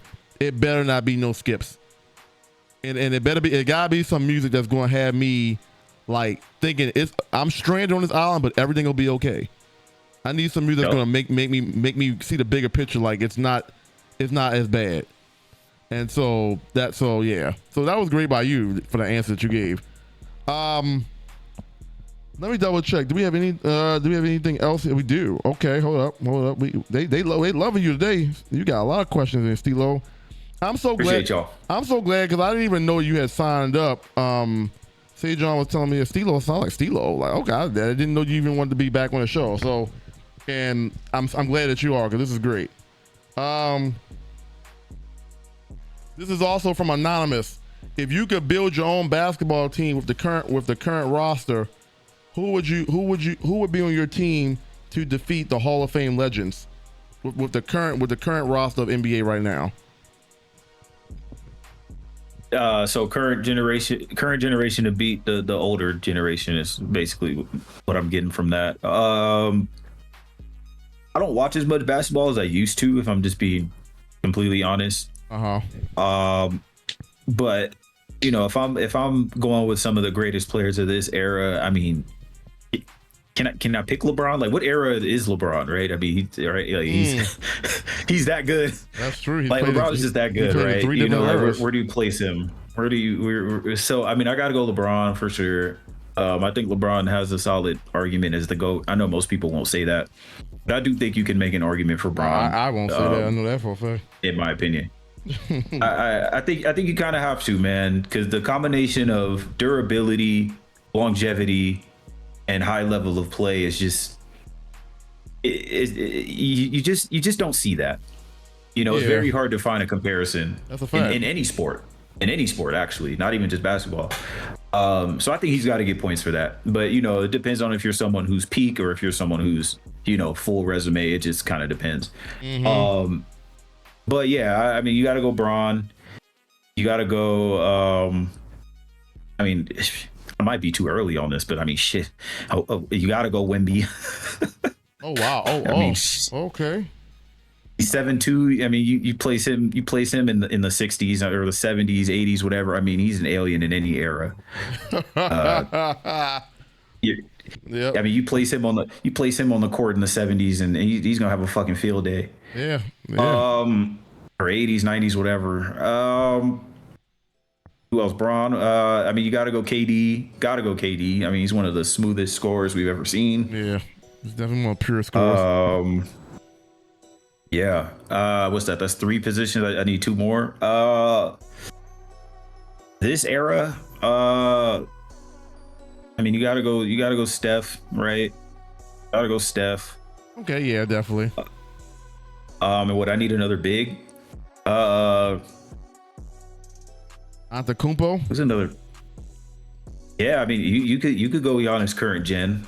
Could go Steph current gen. Yeah, I like that. A healthy Joel Embiid, a healthy Anthony Davis. See, if you got to say that. Yeah, I mean, I know. Again, if you have to say healthy, that's kind of the problem. Yeah, that's kind of the problem. Yeah, which is why I respect Bron so much. Yeah. Like Bron with the amount of mileage Bron has too, bro, to never suffer a major injury is actually pretty insane. Yeah. And borderline lucky. Yeah, that's true. That's true. Like that's just his level of dominance for the amount of time is just absurd to me. It is, and I don't know if it'll ever happen again.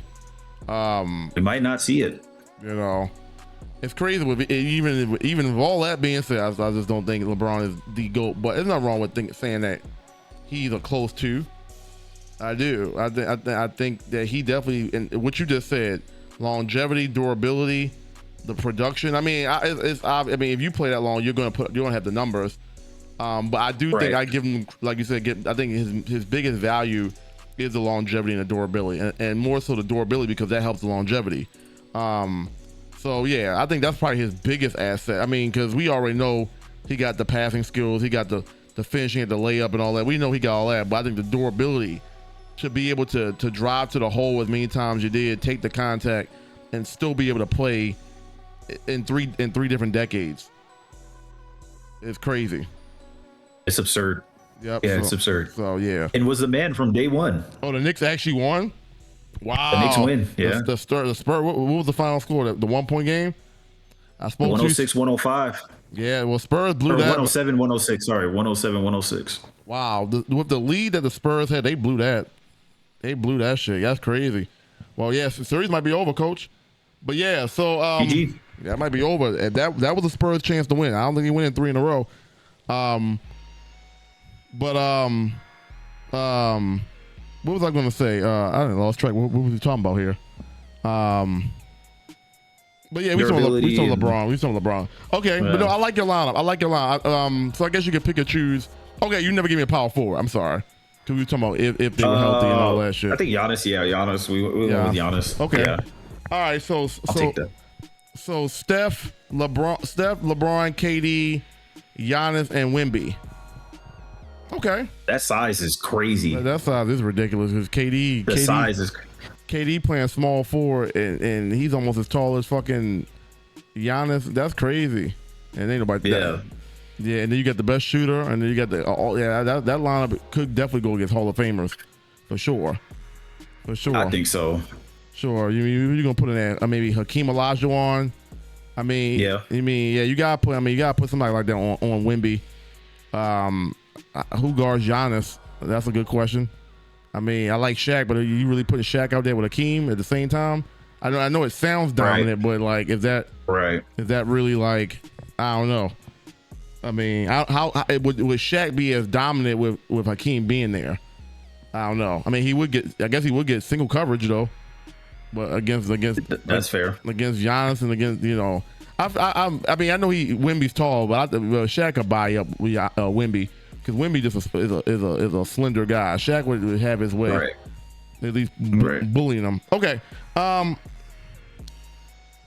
we got a lot of great questions here. And we're actually gonna be closing them up soon. We're gonna make sure we give time to close out the show and respect Steelo's time as well. Let's see. What's your all-time dream car that you would love to own?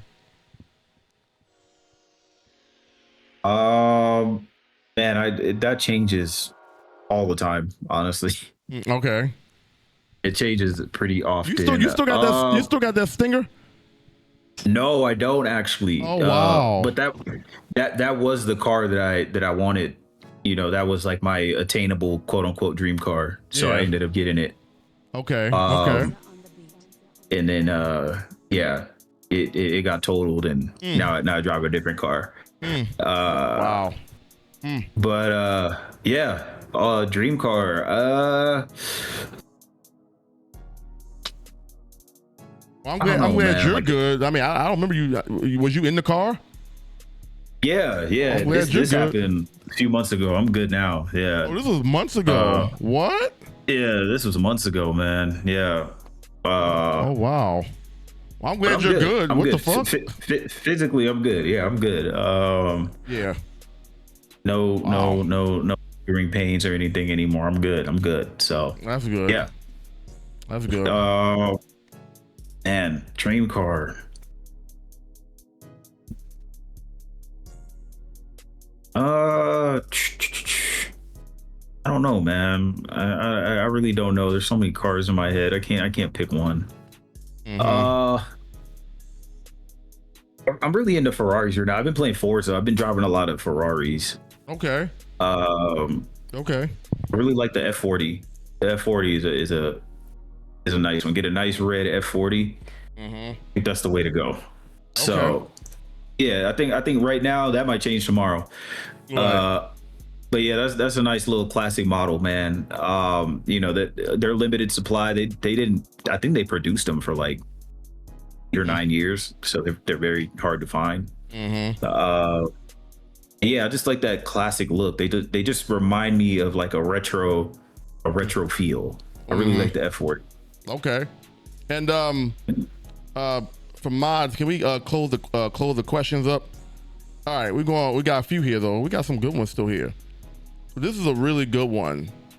Actually, these both are really good. If you could go back in time and visit your younger self, what would you give yourself advice or enjoy the time? I would let myself enjoy the time. I let myself enjoy the time, honestly. I don't know what's the fun in it if you got the cheat codes, right? You know. Yeah. Like. Yeah. You know, I enjoy the learning aspect of it. I guess I enjoy that. I'm someone who likes to observe more so than being told something. You know, I like to see it for myself, kind of thing. I think that's from me being a little brother. I'm the youngest of 5, so you know I got to see my sisters grow up, and I got to see how they how their choices shaped who they are and like the lives that they live. So I've always been someone who observes more than and actually like takes advice. That's just me. So yeah, I'll probably let my younger self just thug it out and figure it out again. Yep. Hell yeah. That's a really great question, really great answer. Because what you just said about the cheat code is right. Like if it was that easy, you know what I'm saying, it would be that easy. I think it's something to be said about learning lessons as you go along and having those experiences. Going back and being able to tell, well, yeah, don't do. I mean, that's a question I get a lot. Or we've got a lot. Is what would you tell you? And I'm like, before I probably would have said, you know, I would probably tell them this and that, so you know, but and that's easy. But the footsteps and the path that I went down is exactly how it was supposed to go down. And me being able to go back in a time machine and me able to tell myself, then all those events would never have happened, and then that wouldn't have been the natural flow of things. So that's a really respectable answer, and something that I actually am now looking back and saying I can appreciate that for why you would want to just let life flow the way it was meant to. You know what I'm saying? Would the advice be helpful? Sure. You know what I'm saying? But I mean, you take it away from what was naturally supposed to happen. So yeah, I agree. That's a really great point. All right. Is this the last? Let me just double check. Is this the last one? I'm gonna check. I'm gonna go ahead and read this one though. What was if you could spend the day with your biggest inspiration, what would you want to do with them? This is from Anonymous. Smoke a joint with them. Talk about life. Kind of break down their mind. You know. Depends on what I have multiple influences. It kind of depends, you know, like I'm sitting down talking to Kendrick or something or Kanye, you know, then I'm gonna try to pick their brains about music as much as I can, and smoke a joint with them, and yeah, and enjoy the moment. Oh yeah, okay. That's a W. And last one that we have from is Awesome Psycho. Well, actually, I don't know if it's from Awesome Psycho, but I'm reading a message. I don't even understand what this means. Maybe you probably know it. It's realistically, Boebs or and why? It's Modelo time. I'm not sure. I don't know. What? You got to look at it. The questions up. It's the first. Yeah, It's the first row. Second to last one. I don't know what Awesome Psycho's talking about. I probably didn't even. First row, second to last one. Realistically. Oh! I see. That was supposed to be boobs. You know, Jesus Christ, I can't, You know bro. what? Boobs, I fucking. Thank you, Yeah, City yeah. You People. know what? Psycho, to answer your question. Please don't boobs That me. changes throughout my life. I'm not gonna lie. That definitely changes throughout my life. Right now, 32-year-old me, man, I like a nice set of boobs. I'm not gonna lie, man. Okay. I really like a nice set of boobs. Okay. Ass is nice too, bro. I'm not gonna lie, but no, it's something about. You know what? It's because you could look at the face and the titties at the same time. So it's a nice combo deal. Because I really I like to see the face. Mm-hmm. I'm a face first kind of guy, and you see the face, you see the boobs right there with it. It's a combo deal, man. It's a combo deal. It don't get better than that. Oh yeah, I'm sorry. And that's a great answer. I'm sorry. There is another question. I'm sorry. Forgive me. Can't believe that's boobs. Oh, but I'm sitting there like, ass is nice too. Yeah, ass is nice. So that was a period of your life that you were an ass man, and as you got into your 30s, it kind of like evolved into I like okay. Yeah, definitely. Yeah, like early 20s. Yeah, I was like an ass man for sure. Definitely. I don't know, man. It's something about a woman who knows how to like. They just have like a certain walk. Mm-hmm. I know fellas know what I'm talking about, and when you see that ass moving when she's doing that walk, man, it's powerful. Yeah. It's powerful. Yeah. So yeah, definitely in my early 20s, I was definitely an ass man all day. Oh yeah, man, you crazy. That's when I met you in your 20s. We met in our 20s. That was crazy, man. Yeah, we met when I was a teenager when I met you, I think. Yeah, because I met what? 08? I was 15. Yeah, and 14, 15. That was my first year in college. So yeah, that was 08, 09. So yeah. So I was fucking what was that? 08 and 09. I was fucking 19 years old. So yeah, you had to be like 16, 17. So yeah, that's crazy. I'm 36 years old. That's wild, bro. That's wild. Yeah. Hey, it's a blessing, brother. It's a blessing. It is, man. It is. All right. So here's the other question. I'm sorry. What is your favorite planet? My favorite planet? Planet Stilo. I like that. I like that answer. Planet Stilo. And what's on Planet Stilo? Planet Stilo, it's my spaceship, right? You got a spaceship. You got a group of baddies over there, right? Oh, okay. And any of them are allowed on the spaceship. As long as they want, they can come take a ride with Stilo if they'd like. That's perfectly acceptable. You can hop in the spaceship and go explore the planet, right? And on this planet, there's large marijuana fields, right? For anyone who wants to come, you can come to the field and you can come grab whatever plant you'd like and enjoy the ride. And there's going to be a lot of good music, there'll probably be like some large speakers and it's booming, just like a playlist throughout the day, throughout the night, and everybody can go out and enjoy it. And yeah, man, that's Planet Stilo. It's a great place. Hell yeah, it sounds like a place we need to go and spark up some good shit and give. It's allowed. Actually, it's encouraged. We encourage the ganja is encouraged. The marijuana, we encourage it. It's marijuana friendly over here. I'm playing Stilo. She said I'm getting my spacesuit right now.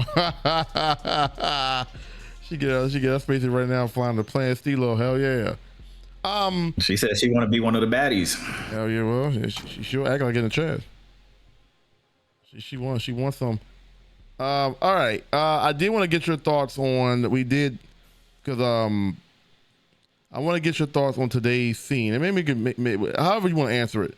Today's game. You watch a lot of baseball. Obviously, baseball has evolved a lot in the analytical world, and even the way it's played from shifting and all that.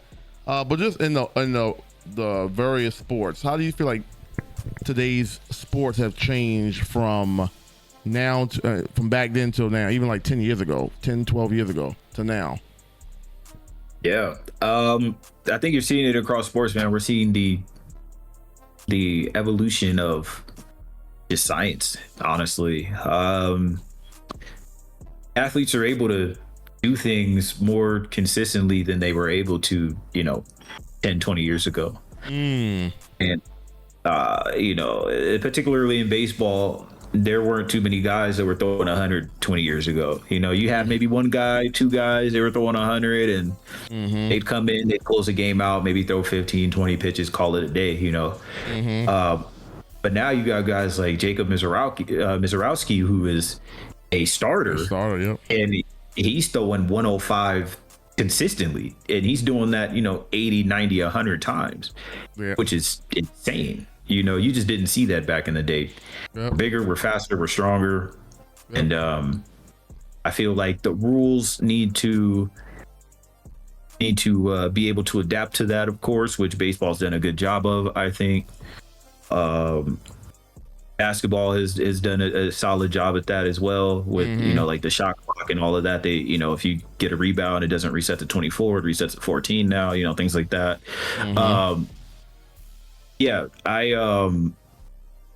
I think that's kind of where we're at. We're just going to continue to see the evolution of science in sports. So Hell yeah. Okay. Bet. Man, yeah, I mean that's just how it is with evolution of things. The analytical world, and then there'll be another time frame of something else. We're definitely in an analytical world and all that shit. So all right.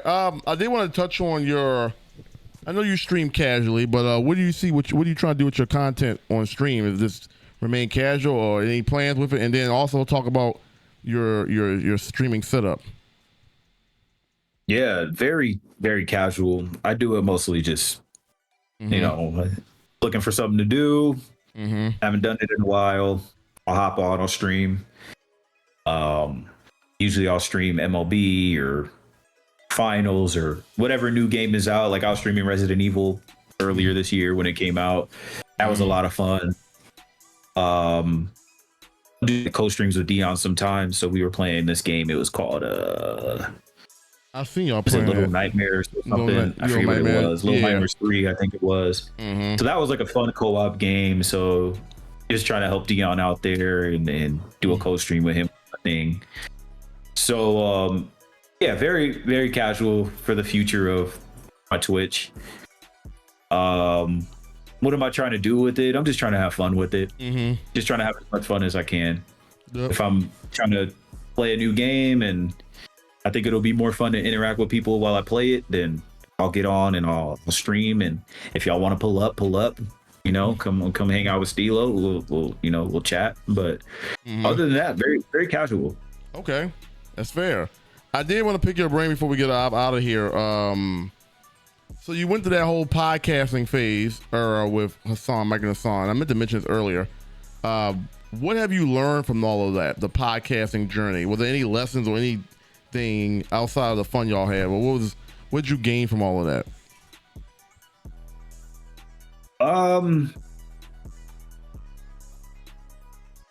A lot of it was learning about algorithms, and I guess like the business side of it was more so what I learned from it, like the algorithms and posting consistently and making graphics and promotion and the business aspect of it. It was fun, and I learned a lot about it. So I would say that was like the number one thing that I learned, just what it takes to have the mind behind these platforms that we see. We just see the end result, but we don't really see the groundwork and how hard it is to really break out and build an audience and work these algorithms and continuing to stay creative and just all those things. I have a lot of respect for creative people because some days you don't have it. Some days you don't really know what you want to do, and you just got to power through it and figure it out. And to stay consistent doing that is really tough. So that was the thing I took away from it the most, just the amount of work it actually takes and the mindset that you have to actually do it. Yep, absolutely. Yeah, that does deserve a clap. Clap it up for that. Yeah, facts. Facts. Yeah, it's tough. You know what I'm saying? I love this podcasting and trying to grow it to where, you know what I'm saying? Like it's tough. But one of the core principles I stood on is like, I want every podcast guest, every podcast to be impactful. Where whoever's listening to it, whether it's the video or whether they got on podcast mode with audio only, to be able to hear and learn some gems that, you know what I'm saying? There's things that have been said that maybe during that period of time, I wasn't ready to receive it. But then down the line, I realized some of those things I heard from some of these podcasts really came to really help me in a lot of ways. And that's why I want everybody to be impactful. Tell your story, tell your best practices, because you never know whose ears is going through and is being very impactful. And I like to say you have been very impactful with all the gems that you drop, from banking to content to music to your culture, your family. It's been great to learn a little bit about you. And it's like I said, this is your third time on here, and I feel like I still learned a lot that I didn't even know before. So it's these kind of vibes that I'm looking to continue to create. And this is how you build connections. I'm pretty sure there's somebody in the chat right now is like, I love that Stilo guy. I learned so much about him, and there's much more about this guy that I didn't even know about. And that's what I want, is like the people to hear about what you're about and then, you know, gravitate towards you if that's their vibe. So again, we appreciate you, and everybody that posted questions in here, we appreciate you as well, which was a shit ton of questions. So we appreciate y'all for all the questions that y'all put in here. Thank you for that. So we're gonna first of all give y'all a clap it up for the interaction. We appreciate that. Hell yeah. Now, Stilo, can you tell them where to find you on your socials, and also cap it off with maybe something that maybe we didn't know about you prior that you want us to know about you before we get up out of here? I'm gonna switch scenes for the socials as you talk. Socials, yeah, Stilo626, man. You know, that's my handle. You can find me on pretty much anything with that handle, Stilo626. And sorry, what was the follow up you said? My bad. I'm still cooked over here. No, trust me, I am too. I've been smoking this golden pineapple, and boy, oh boy, golden pineapple. That sounds good as fuck. I feel like I'm in a blender made for a smoothie, like an ingredient for a smoothie. I feel like a golden pineapple. Put some strawberries, some blueberries. Oh! You said share something with them that I may not have shared with them. Yeah, throughout that you want people to know. Yep.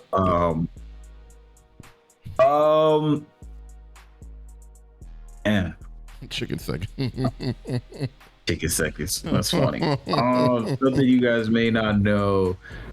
I don't know. You guys know I like to party. You guys know I like music. You guys know I like video games. You guys know I like food. You know I like fitness. What's the biggest life lesson? Not know. Big life lesson. Either one. I was gonna say that I've recently been getting into chess more, so playing more chess. Okay. I eventually want to be able to play in like a chess tournament. That's like a little side quest for me. Okay. And yeah, just go be with some nerds like myself, and go play some chess. Chess is really, really good for learning how to strategize, and it's just good. It's a good brain exercise, you know.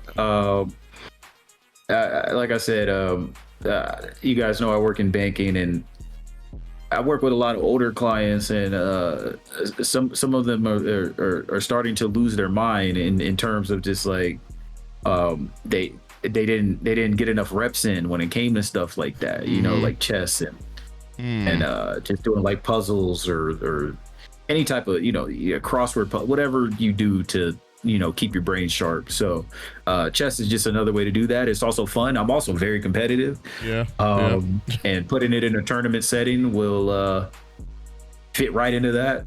So it gives me something to get good at and to beat people at. So chess. That's my new thing lately. Hell yeah! I've talked to a few people that have invested in chess. I think it's like I said, it's a very strategic game. It teaches you how to be one step ahead, and there's a discipline involved in the being good. So I love that for you. I love that. And there's a few people I met recently. A.O. Pierre, I know Sosa talk about doing chess. It's fun. I used to play chess in elementary school, and I really didn't play much of it since. But chess is fun, and I think that'll be a good. That's how it was for me too, Recap. Mm-hmm. I played a lot in like elementary and middle school, and then I kind of just fell off the map for me. And then I was like, you know what, I should get back into this. Mm-hmm. Hell yeah. Well, listen. Thank you again for being on the show. Real quick before we get up out of here, this episode will be on Spotify, the Double R Show. Probably tomorrow. I gotta get a chance to upload this. Matter of fact, I probably will do that after we get off here and start. Or maybe see John and Juicy. You guys are editors now. Maybe we can clip out both podcasts. I gotta make some room.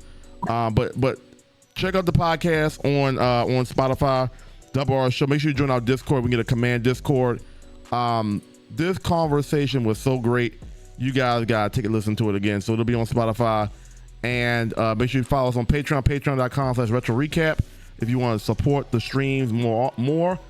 And make sure you go check out our merch, which the merch is all right there. We have a sale going on, so check out our wonderful. This was a W podcast. As we get back to the screen, it was both podcasts. They were very, very good. I mean, this was double duty of just great content, great knowledge, and that's really what the channel is really morphing into. Is more of a talk show vibe and connecting with other people. And as you can see, Stilo has definitely dropped a lot of gems. So looking forward to just seeing you around, and now people got a good idea about what you're about. You know what I'm saying? That you never know what that sparks up. You know what I'm saying? You may have somebody in here that's up and coming want to work in a bank, and you know what I'm saying, they know you in the banking field. They may got a question for you. You never know. And so you've inspired a lot of people tonight, and so that's really the big part about what I get out of this, is that you've really inspired a lot of people. And whether you know it or not, your inspiration was big tonight. Just by being on here, just by being present on the show was big. Appreciate you. And the want to, I didn't plead to you or anything like that. You wanted to be on the show, and that to me, that means a lot. Like, I feel like if you create something of value, you don't have to ask people to be on. They'll want to be on it because they see value in it. And that's really what I've been trying to do, is really make sure people understand the value of why you should, like, these shows are very important, and people just now want to be a part of it. And it's like, that's great to know. So thank you, everybody. Thank you, Stilo, for shedding your knowledge. So we appreciate you, man. Thank you, chat. Thank you. Absolutely. Clap it up, everybody, for Stilo 626.